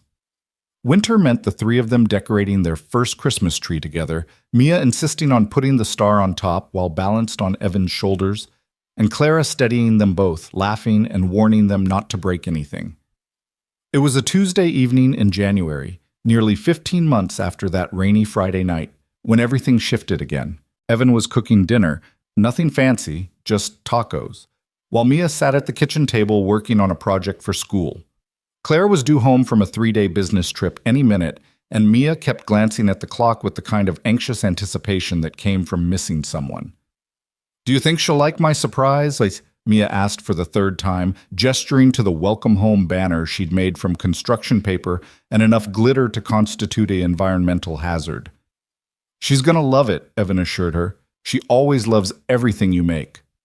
"That's because she loves me," Mia said matter-of-factly. "Like really loves me. Not just because she has to, but because she chose to." Evan turned from the stove to look at his daughter, struck by the wisdom in her words. "You're right. She did choose you. She chooses us every day." "I know," Mia said.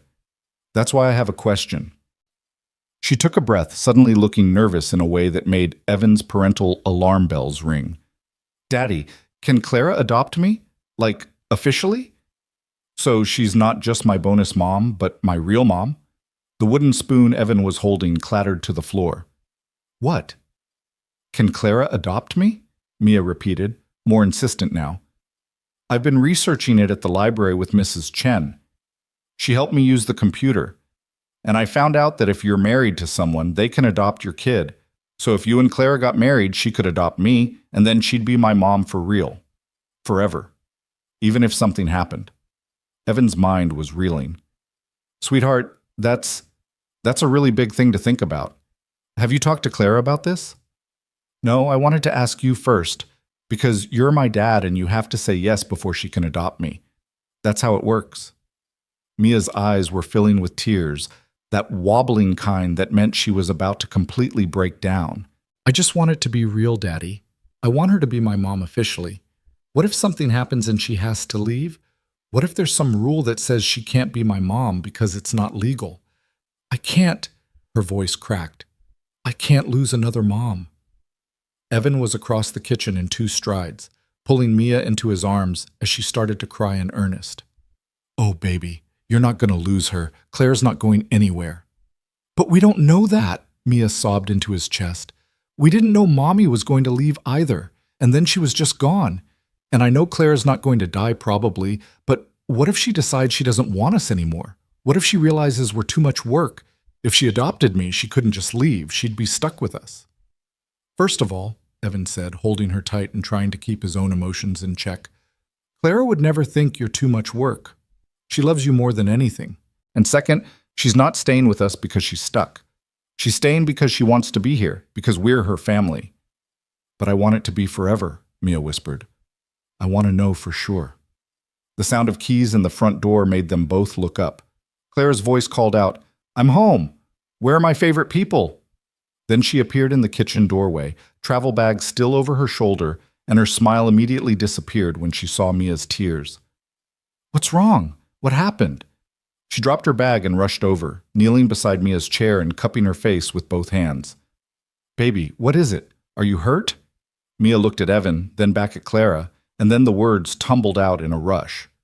"I want you to adopt me. I want you to be my real mom, not just my bonus mom. I want it to be forever and official and legal, so no one can say you're not my mom. Can you do that? Will you do that?" Clara's face crumpled. She looked at Evan over Mia's head, shock and hope and fear all warring in her expression.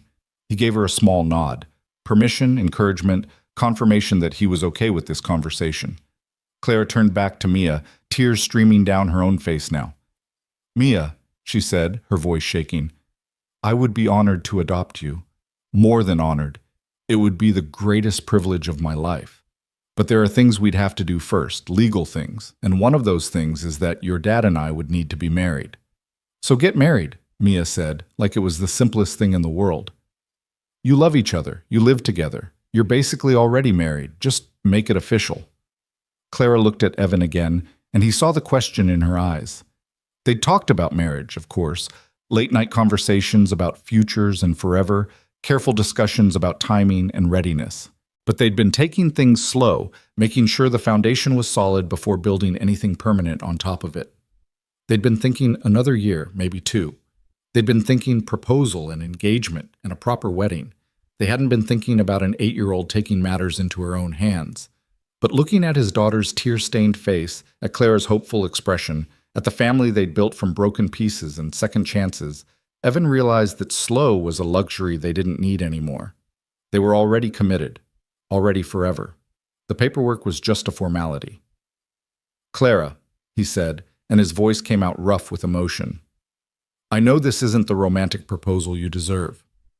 I know we plan to wait to do this right, but our daughter wants you to be her mother officially, and honestly, I can't think of anything I want more. So I'm asking you, here in our kitchen with taco meat burning on the stove and glitter all over the floor, will you marry me?" Clara's laugh was half sob. "The taco meat is burning?" "Probably," Evan admitted, "but priorities. Will you marry me?" "Yes," Clara said, and the word was fierce and certain. "Yes, of course, yes. I've wanted to marry you since the day we moved into this house, and Mia made us all put our handprints in cement on the porch. Yes to marriage, and yes to adoption, and yes to forever with both of you." Mia threw her arms around Clara's neck, nearly knocking her over. "You're going to be my real mom, my forever mom." "I'm already your real mom," Clara said, holding her tight. "The adoption papers will just make everyone else recognize what we already know. You're mine, Mia Parker. You've been mine since that first Saturday in the park when you decided I was worth keeping." "Parker Vaughn," Mia corrected, pulling back with a serious expression. "When you adopt me, I want both names. Mia Parker Vaughn, so everyone knows I have both of you." "Parker Vaughn," Clara repeated, testing the sound of it. She looked at Evan. "What do you think?" "I think our daughter knows what she wants," Evan said, coming over to wrap his arms around both of them. "And I think the taco meat is definitely burning." "I'll order pizza," Clara said, laughing through her tears. "We're celebrating." That night, after Mia had finally fallen asleep, wired on pizza and excitement and the promise of forever, Evan and Clara sat on their bed, still processing what had happened. Clara kept looking at her left hand, even though there was no ring on it yet, like she was trying to convince herself this was real. "We're getting married," she said wonderingly. "We're really doing this." "Having second thoughts?" Evan asked, though he could see in her face that she wasn't. "Not even for a microsecond," Clara said. "I'm just amazed. A year ago, if someone had told me I'd be engaged to you, planning to adopt your daughter, living in a house with a yard and a porch swing, I would have thought they were insane. And now here we are." "Here we are," Evan echoed. "So how do you want to do this? Big wedding, small wedding, city hall with Mia as our witness?" Clara considered this. "I want Mia involved in every part of it. And I want Mrs. Chen there because she's family too. And maybe," she hesitated, "maybe Dr. Morrison, my therapist. She's been such a huge part of my journey to getting here. Is that weird?" "Not weird at all," Evan said. "Anyone you want there, we'll invite. This is about us, about our family. There's no wrong way to do it." "Small then," Clara decided.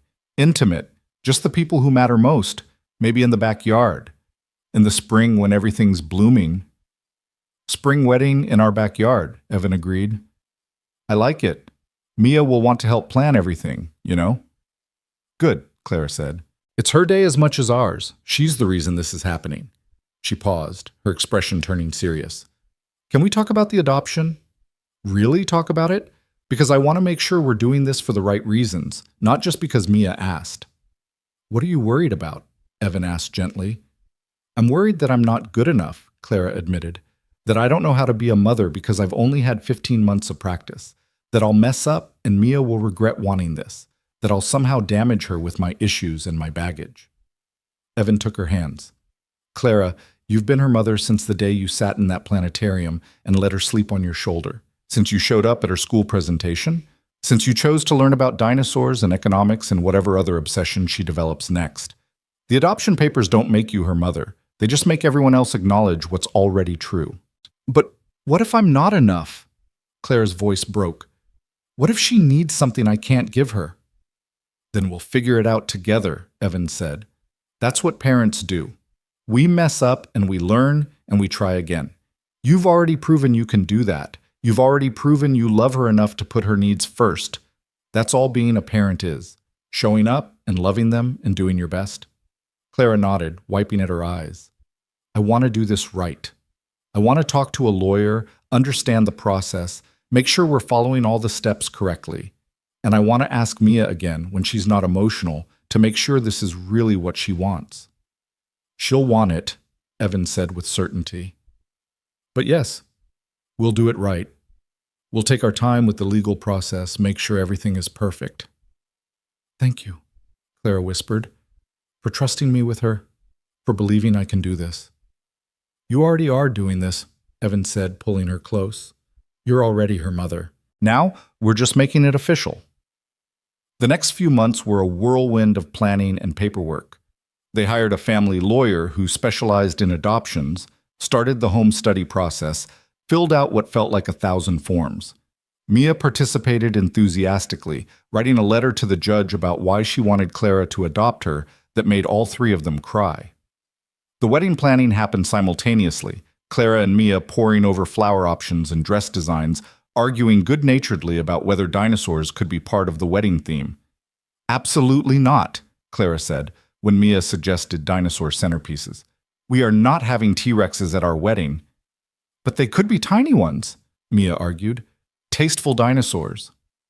There is no such thing as tasteful dinosaurs, Clara said, trying not to laugh. Can we compromise on butterflies? Evan suggested. Mia loves butterflies too, and they're definitely more traditional. Butterflies work, Mia agreed after careful consideration, but I'm wearing my light-up sneakers under my dress. Deal, Clara said immediately, because some battles weren't worth fighting. They set the wedding date for May 15th, exactly 2 years after they'd moved into the house. The adoption hearing was scheduled for 3 weeks later, once the marriage was finalized and Clara's legal status as Mia's step-parent was established. Those 3 weeks between wedding and adoption would be agony, but the lawyer assured them it was necessary for the paperwork to process correctly. 2 weeks before the wedding, Evan found Clara sitting on the porch swing at midnight, staring at the stars. He brought her a blanket and sat beside her, waiting for her to speak. I've been thinking about my mother, she said finally, wishing she could be here to see this. To meet you and Mia. To know that I finally figured out how to be happy. Tell me about her, Evan said. You've mentioned her, but I've never heard the full story. So Clara told him. About Helen Vaughn, who'd worked 2 jobs to support her daughter, who'd encouraged Clara's ambition while warning her not to lose her humanity in the pursuit of success. About the way her mother had laughed, loud and unrestrained, and how she'd made even their tiny apartment feel like a palace. About her mother's final days, the pain and the fear and the whispered plea, "Don't let grief make you small, Clara. Don't let losing me make you afraid to love." I failed at that for a long time, Clara said. I let grief make me exactly small. I let fear turn me into someone she wouldn't have recognized. But I think she'd be proud of who I'm becoming now, of the family we're building. I know she would be, Evan said. You're not small anymore, Clara. You're anything but small. I wish she could walk me down the aisle, Clara whispered. I wish she could see me marry you and adopt Mia. I wish she could know her daughter finally found her way home. Maybe she does know, Evan said softly. Maybe she's been watching all along, waiting for you to remember her advice about not being afraid to love. Clara leaned her head on his shoulder. I'm naming Mia's adoption papers in her honor. Helen is Mia's middle name. Mia Helen Parker Vaughn. So my mother's memory is part of our family officially. That's perfect, Evan said. And beautiful. Mia will be honored. The wedding day arrived with perfect weather, warm but not hot, sunny with a gentle breeze that made the flowers in their backyard dance. They'd kept it small like they planned. Mrs. Chen, Dr. Morrison, a handful of close colleagues, Mia's teacher Mrs. Patterson, and a few friends. Mia wore a purple dress she'd chosen herself, with her light-up sneakers visible every time she walked, and she carried a basket of flowers with the seriousness of someone performing a sacred duty. Clara wore a simple cream-colored dress, tea-length and elegant without being ostentatious. She'd left her hair down the way Mia liked it, added a flower crown that Mia had insisted on. Evan wore his best suit, the one he usually reserved for major presentations, and tried not to cry as he watched his daughter lead Clara down the makeshift aisle they'd created in the grass. The officiant was a friend of Dr. Morrison's, a kindly woman named Ruth, who'd listened to their story and agreed to make the ceremony personal. She spoke about second chances and chosen families, about how love wasn't always conventional, but was always worth fighting for. When it came time for the vows, Evan and Clara faced each other with tears already streaming. "Clara," Evan began, his voice shaking, "a year and a half ago, you called me when you were drowning.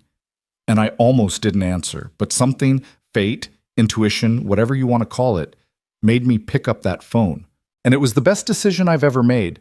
You've brought light back into my life. You've given Mia a mother who adores her. You've shown me that it's okay to be happy again, that loving you doesn't diminish what I had before. You've made us whole. And I promise to spend the rest of my life showing you that answering that call wasn't charity. It was me finding the other half of my heart. I love you, Clara Vaughn. Thank you for being brave enough to ask for help." Clara wiped at her eyes, took a steadying breath. "Evan, before I met you, I thought I knew what strength was. I thought it was being hard, impenetrable, alone. You taught me that real strength is being vulnerable, is asking for help, is letting people see your mess and trusting them to stay. You saved my life, but more than that, you gave me a reason to live. You and Mia showed me what family means, what home feels like, what it's like to be loved not for what I achieve, but for who I am. I promise to love you and Mia with everything I have, to show up every day, even when it's hard, to be the mother she deserves and the partner you need. I promise to never stop being grateful that you answered your phone. I love you, Evan Parker. Thank you for believing I was worth saving." There wasn't a dry eye in the backyard. Ruth pronounced them married, and they kissed while Mia cheered and threw flower petals in the air, creating a confetti of joy. The reception was casual, a catered dinner, a cake that Mia had helped design, dancing on the grass as the sun set. Evan danced with Clara to a song about finding home, and then with Mia to her favorite pop song, spinning her until she was dizzy with laughter. Later, after the guests had left and Mia had finally crashed from excitement, Clara found Evan cleaning up in the kitchen. She wrapped her arms around him from behind, resting her cheek against his back. "We did it," she said. "We're married." "We're married," he confirmed, turning to face her. "How does it feel?" "Right," Clara said simply. "It feels right, like this is exactly where I'm supposed to be." 3 more weeks until the adoption hearing, Evan said. "How are you feeling about that?" "Terrified and excited in equal measure," Clara admitted. "What if the judge says no? What if they think I'm not qualified to be her mother?" "They won't," Evan assured her. "We've done everything right. The home study was perfect. Mia's letter was incredible. Your background check came back clean. There's no reason for them to deny it." "Except that I'm a former ice queen who made your life hell for 3 years," Clara said. "Except that I'm still in therapy dealing with my issues. Except that I'm a completely imperfect person who has no idea what she's doing." "Clara," Evan said, cupping her face in his hands, "listen to me. Every parent is imperfect. Every parent is figuring it out as they go. What matters is that you love her. And you do. I've seen it. Everyone has seen it. The judge will see it too." Clara nodded, but the fear was still there in her eyes. Evan held her close, wishing he could transfer his certainty into her, wishing he could take away every doubt and anxiety. But he couldn't. All he could do was be there beside her, holding her hand through the waiting. The 3 weeks between wedding and adoption hearing were the longest of Clara's life. She threw herself into work, into being the best stepmother she could be, into preparing for the hearing with the same intensity she'd once brought to corporate negotiations. She practiced what she'd say to the judge, rehearsed answers to every possible question, read books about adoption and attachment, and blended families until her eyes ached. The night before the hearing, Mia found her sitting on the porch swing, staring at nothing. "You're worried," Mia observed, climbing up beside her. "A little bit," Clara admitted. "I really want this to work out, sweetheart. I want to be your mom officially." "You already are my mom," Mia said, echoing what everyone kept telling her. "The judge is just going to write it down on paper, that's all." The real part already happened. When did you get so wise? Clara asked, pulling her close. I've always been wise, Mia said with the confidence of an 8-year-old. Adults just don't always listen. She was quiet for a moment, then added, Miss Clara? Mom? Clara's breath caught at the word. Mia had been testing it out over the past few weeks, trying it on for size, but it still made Clara's heart stop every time. Yes, baby? Even if something goes wrong tomorrow, you're still my mom. Okay? The paper doesn't make you my mom. Love makes you my mom. And I love you more than anything except Daddy and dinosaurs. Clara laughed through her tears. I love you too, Mia. More than anything in the world. Even more than your job? Mia asked. Especially more than my job, Clara confirmed. You and your dad are my everything. The job is just what I do. You're who I am. The adoption hearing took place in a small courtroom that felt both official and intimate. Evan and Clara sat at a table with their lawyer, while Mia sat between them, wearing her favorite purple dress again because she said it was her special occasions dress. The judge, a woman in her 60s named Judge Martinez, reviewed their file with a thorough attention that made Clara's anxiety spike. Finally, Judge Martinez looked up. I've reviewed your home study, your background checks, letters of recommendation, and Mia's statement. I have to say, this is one of the most compelling adoption cases I've seen. She looked directly at Clara. Ms. Vaughn, excuse me, Mrs. Parker, I understand you've only been in Mia's life for about 18 months. That's not a long time in the grand scheme of things. Clara's heart sank. Here it came, the rejection, the you're not ready, the come back in a few years.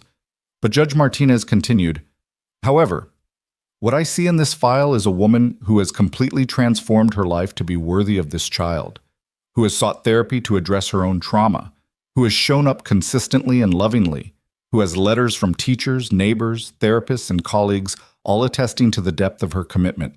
She smiled. And I have an 8-year-old's letter that says, and I quote, Miss Clara is the best mom, and she deserves to be my official mom because she helps me with math and reads me dinosaur books, and she loves my daddy and me more than her fancy job. Mia sat up straighter, clearly proud of her letter. So here's what I'm going to do, Judge Martinez said. I'm going to grant this adoption. Clara Vaughn Parker, you are hereby recognized as the legal adoptive mother of Mia Helen Parker Vaughn, with all the rights and responsibilities that entails. Congratulations to all of you. For a moment, no one moved.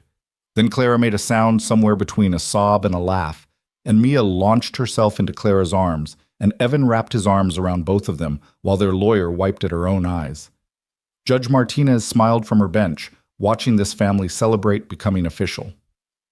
Now, the judge said, we need to do the ceremonial part. Mia, would you like to come up here with your parents? The word parents sent fresh tears down Clara's face. She and Evan and Mia approached the bench together, still holding hands. Judge Martinez had Mia place her hand on a Bible, then asked her the question that would make everything real. Mia Helen Parker Vaughn, do you understand that Clara Vaughn Parker is now your legal mother, with all the rights and responsibilities of that relationship? Do you accept her as your mother?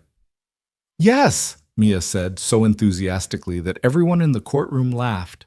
Yes, I accept her. She's my mom forever now, right? No one can change it? No one can change it, Judge Martinez confirmed. Forever and always, she's your mother. Good, Mia said with satisfaction. That's what I wanted. The paperwork took another 30 minutes, signatures and seals and official documentation. But finally, Clara held the certificate in her hands. Official adoption record, Mia Helen Parker Vaughn. Mother, Clara Vaughn Parker. Father, Evan James Parker. Date, June 5th. They took photos on the courthouse steps, Clara and Evan with Mia between them, the three of them making silly faces, Mia holding up her adoption certificate like a trophy. Mrs. Chen met them there with celebratory cupcakes she'd made herself, complete with little fondant dinosaurs on top, because everyone needs dinosaurs for important occasions. That night, they had a small celebration at home. Mrs. Chen joined them, along with Dr. Morrison, who'd been given special permission to attend as part of Clara's support system. They ate takeout Thai food and the dinosaur cupcakes, and Mia insisted on reading her adoption certificate aloud 3 times because she wanted everyone to hear it. "This is the best day of my entire life," Mia announced, chocolate frosting on her face. "Even better than Christmas, even better than the day we moved into this house." "Mine too, sweetheart," Clara said, pulling her onto her lap. "Mine too." After everyone left and Mia was in bed, though it took hours because she was too excited to sleep, Clara and Evan found themselves back on the porch swing, exhausted and happy and slightly overwhelmed by everything that had happened. Claire kept looking at the adoption certificate, running her fingers over the official seal, like she needed to keep touching it to believe it was real.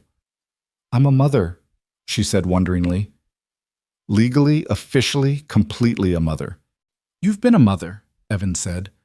"But yes, now it's official." "I called my father today," Clara said suddenly. "First time I've spoken to him in 15 years. Evan sat up straighter. "You did? What happened?" "I wanted him to know I'd gotten married, that I'd adopted a daughter, that I'd become everything he said I never would be, someone capable of love and commitment." Clara's voice was soft. "He hung up on me." "Clara, I'm so sorry." "Don't be," Clara interrupted, "because you know what I realized? I don't need his approval anymore. I don't need him to validate my worth or my choices. I have you. I have Mia. I have Mrs. Chen and Dr. Morrison and this beautiful life we've built. His rejection doesn't hurt anymore because I'm not that lonely, desperate girl looking for his love. I'm a wife, a mother, a woman who knows her worth." "I'm proud of you," Evan said, taking her hand, "for calling him, for being brave enough to reach out, even knowing he might reject you." "I'm proud of me too," Clara said, and she meant it. "A year and a half ago, I couldn't have done that. I would have let his opinion destroy me. But now?"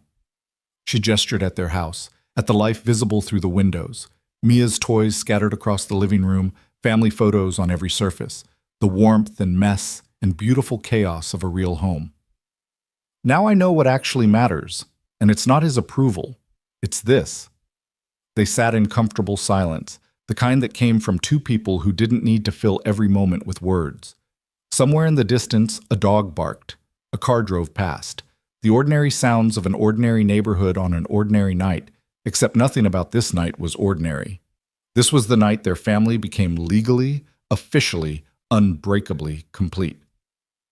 "I have something for you," Evan said suddenly. He pulled a small box from his pocket, worn velvet that looked like it had been waiting for exactly this moment. "Evan, we already did the ring thing," Clara said, though she was smiling.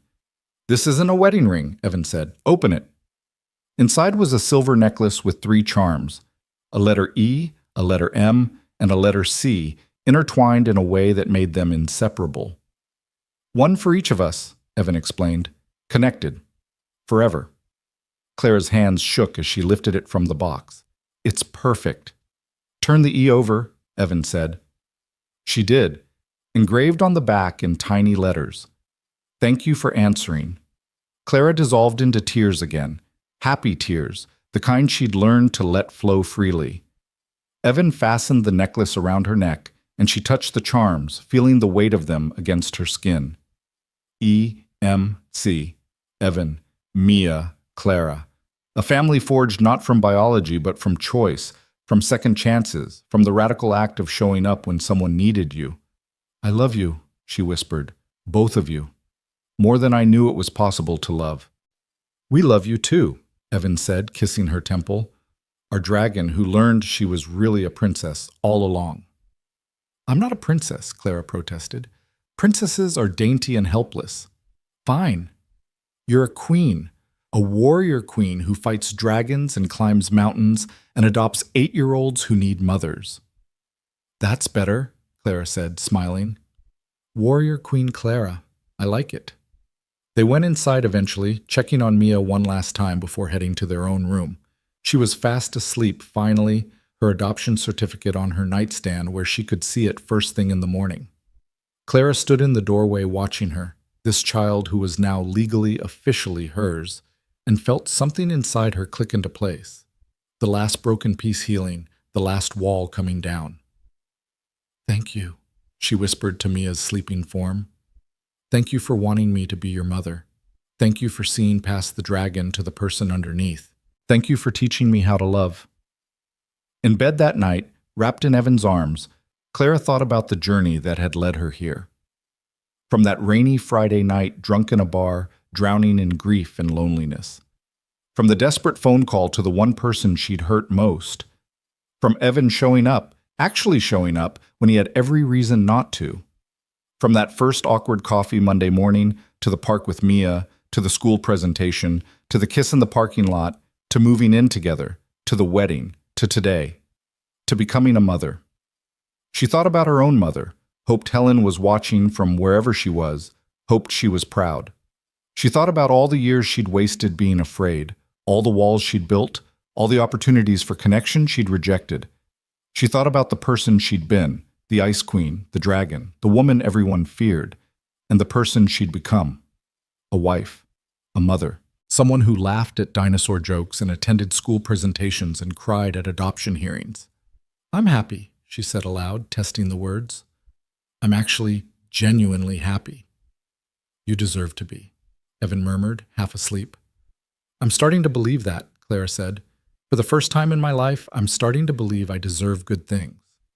She fell asleep that night with her hand on the necklace, feeling the 3 letters pressed against her palm. EMC. Her family. Her home. Her second chance at life. The months that followed settled into a beautiful routine. Clara's work continued to be demanding, but she'd learned to set boundaries, to leave on time for dinner, to say no to weekend calls unless it was truly urgent. Evan thrived in his new role, his career advancing in ways he'd never imagined possible. Mia blossomed in 3rd grade, her confidence growing alongside her vocabulary and her ever-expanding dinosaur knowledge. They celebrated holidays as a family. Halloween with Clara dressing up as a dinosaur at Mia's insistence. Thanksgiving with Mrs. Chen and a table full of food from 3 different cultures. Christmas with a tree so large it barely fit in their living room. They took a family vacation to a natural history museum 3 states away, spending 4 days immersed in fossils and exhibits while Mia narrated everything like a tiny tour guide. They had ordinary Tuesdays that felt extraordinary simply because they were together. One evening in November, almost 2 years after that first phone call, Evan came home to find Clara and Mia baking in the kitchen, both covered in flour and laughing at some joke he'd missed. He stood in the doorway watching them, his wife helping their daughter measure ingredients, both of them so comfortable with each other that they moved in sync, and felt his eyes sting with grateful tears. "Daddy's being emotional again," Mia observed without looking up. "Can you blame him?" Clara asked. "Look at us. We're adorable." "We're pretty adorable," Mia agreed. "Even if the cookies are probably going to be terrible." "Hey," Clara protested, "I'm getting better at baking." "You burned water last week," Mia pointed out. "That was a one-time thing," Clara said defensively, but she was laughing. Evan crossed the kitchen and wrapped his arms around both of them, not caring about the flour that immediately transferred to his shirt. "I love you both so much." "We know, Daddy," Mia said. "You tell us like 50 times a day." "And I'll tell you 50 more times tomorrow," Evan promised. "Good," Mia said, "because we love you too. Right, Mom?" The word "Mom," said so casually, so naturally, still made Clara's breath catch. 6 months since the adoption, and she still wasn't used to it, still felt that flutter of joy every time Mia said it. "Right," she agreed, her voice thick. "We love you so much." That night, after burnt cookies and a dinner of attempted homemade pizza that was slightly better, after Mia's homework and bath time and the nightly bedtime story, Clara stood at Mia's bedroom door watching Evan tuck their daughter in. This was her life now. This was her family. Not the cold, empty existence she'd resigned herself to, but this. Warmth and laughter, and imperfect cookies, and a child who called her Mom. "Clara?" Mia's voice called. "Can you come say goodnight too?" Clara crossed to the bed, sitting on the edge while Mia snuggled under her covers. "Good night, baby," she said, kissing Mia's forehead. "Mom?" Mia said, serious suddenly. "Do you ever regret it, adopting me, being stuck with us forever?" Clara's heart broke and healed simultaneously. "Mia Helen Parker Vaughn, I need you to listen very carefully. There is nothing in this world I could ever regret less than adopting you. You are the best thing that ever happened to me. You and your dad saved my life. You taught me what love means. You gave me a family when I thought I'd be alone forever. I am not stuck with you. I am blessed beyond measure to be your mother." "Okay," Mia said, smiling sleepily. "Just checking. I love you, Mom." "I love you too, sweetheart. More than all the stars." "That's a lot," Mia observed. "You're worth a lot," Clara said simply. Out in the hallway, Evan pulled Clara close. "She's going to be asking that question periodically for the rest of her life, you know. Kids need constant reassurance that they're wanted." "Then I'll keep answering it," Clara said. "Every single time. For the rest of my life, if that's what she needs." "You're an amazing mother," Evan said. "I know you don't always believe it, but you are. She's so lucky to have you." "I'm the lucky one," Clara said. "I got you both. I got a second chance at life. I got to become the person I was always meant to be." They settled on the couch, Clara's head on Evan's shoulder, both of them tired in the best possible way. The house was quiet, peaceful, full of the gentle sounds of family. The hum of the refrigerator, Mia's music box playing softly from her room, the distant sound of Mrs. Chen's television through the walls. "Do you remember that first night?" Clara asked. "When you drove me home from the bar." "Every detail," Evan said. "You were a mess. I was terrified. I had no idea what I was getting into." "What if you hadn't answered?" Clara asked. "What if you'd ignored my call?" Evan was quiet, considering. "I don't know. Maybe you would have found help somewhere else. Maybe you would have figured it out on your own eventually. But I'm glad I did answer. I'm glad I took that chance, even though it was scary and complicated. Because look at us now." "Look at us now," Clara echoed. "Two broken people who somehow fixed each other." "We didn't fix each other," Evan corrected gently. "We helped each other heal. There's a difference. You were never broken, Clara, just hurt, just lost, just needing someone to show you the way home." "And you did," Clara said. "You and Mia showed me what home feels like, what family means, what it's like to be loved not for what you do or achieve, but just for being you." They sat in comfortable silence, the kind that only came from knowing someone completely, from seeing their worst and choosing to stay, from building something real from the rubble of their separate pasts. "I wrote something for Mia," Clara said suddenly, "for when she's older. A letter explaining everything, how we met, how I became her mother, why I'm so grateful she exists. I want her to have it someday, when she's old enough to really understand." "Can I read it?" Evan asked. Clara pulled out her phone, opened her notes app, and handed it to him. Evan read in silence, his throat getting tighter with each line. "My dearest Mia, by the time you read this, you'll be old enough to understand that life doesn't always follow a straight path. Sometimes the best things come from the darkest moments. Sometimes the family you need finds you in the most unexpected ways. I was lost when I met your father, drowning in grief and loneliness, convinced I didn't deserve love or happiness. And then he showed up, this man I'd been terrible to, and he helped me anyway. He saw past the dragon to the broken person underneath. And then I met you, and you changed everything.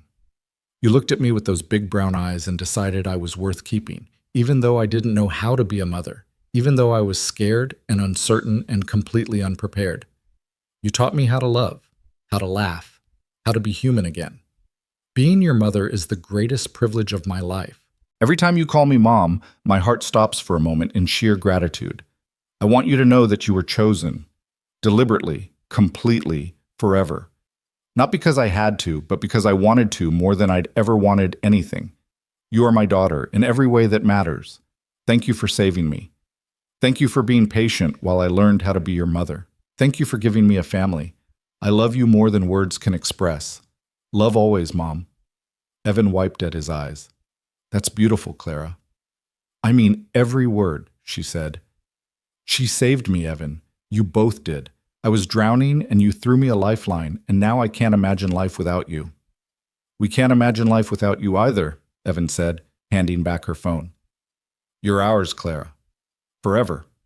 The years continued to unfold, each one bringing new challenges and joys. Mia grew up with two parents who loved her fiercely, who showed up at every school event, who supported her dreams whether they involved dinosaurs or economics or her sudden interest in robotics in fifth grade.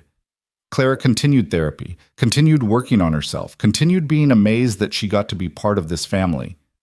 Evan watched his wife and daughter grow closer, watched Clara bloom into confidence as a mother, watched their love deepen with time.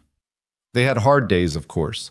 Days when Clara's old patterns threatened to resurface, when Evan's grief over Sarah felt sharp again, when Mia struggled with feeling different from her friends with their normal families. But they faced those days together with honesty and patience and the understanding that healing wasn't linear, that love meant showing up even on the bad days, that family wasn't about perfection, it was about commitment. On the 5-year anniversary of that first phone call, though they called it their family birthday now, they sat together on the porch swing, Mia now 13 and too cool to admit she still loved family time. Clara wore the necklace Evan had given her, the 3 letters worn smooth from constant touching. Evan had streaks of gray in his hair now, distinguished and handsome. Mia was lanky and brilliant and already talking about college. "Can you believe it's been 5 years?" Clara marveled. 5 years since I made that phone call. "Best worst decision of your life," Mia said. "Drunk dialing dad." "Mia!" Evan protested, though he was laughing. "What? I'm old enough to know the story now. You were drunk and sad. Dad showed up because he's constitutionally incapable of not helping people. And then you fell in love and adopted me. It's very rom-com." "It's very real life," Clara corrected. "Messy and complicated and not at all like the movies. But real and perfect in its imperfection." "Gross," Mia said, but she was smiling. "You guys are so sappy." "You love it," Evan said, pulling her close despite her protests. "Maybe a little," Mia admitted. "But if you tell anyone at school I said that, I'll deny it." Clara looked at her family, her husband, her daughter, the life they'd built from broken pieces, and felt that familiar wave of gratitude. This was real. This was hers. Not because she'd earned it or deserved it, but because she'd been brave enough to ask for help and Evan had been brave enough to answer. "Thank you," she said to both of them, "for giving me a second chance, for teaching me what family means, for loving me even when I didn't know how to love myself." "Always," Evan said.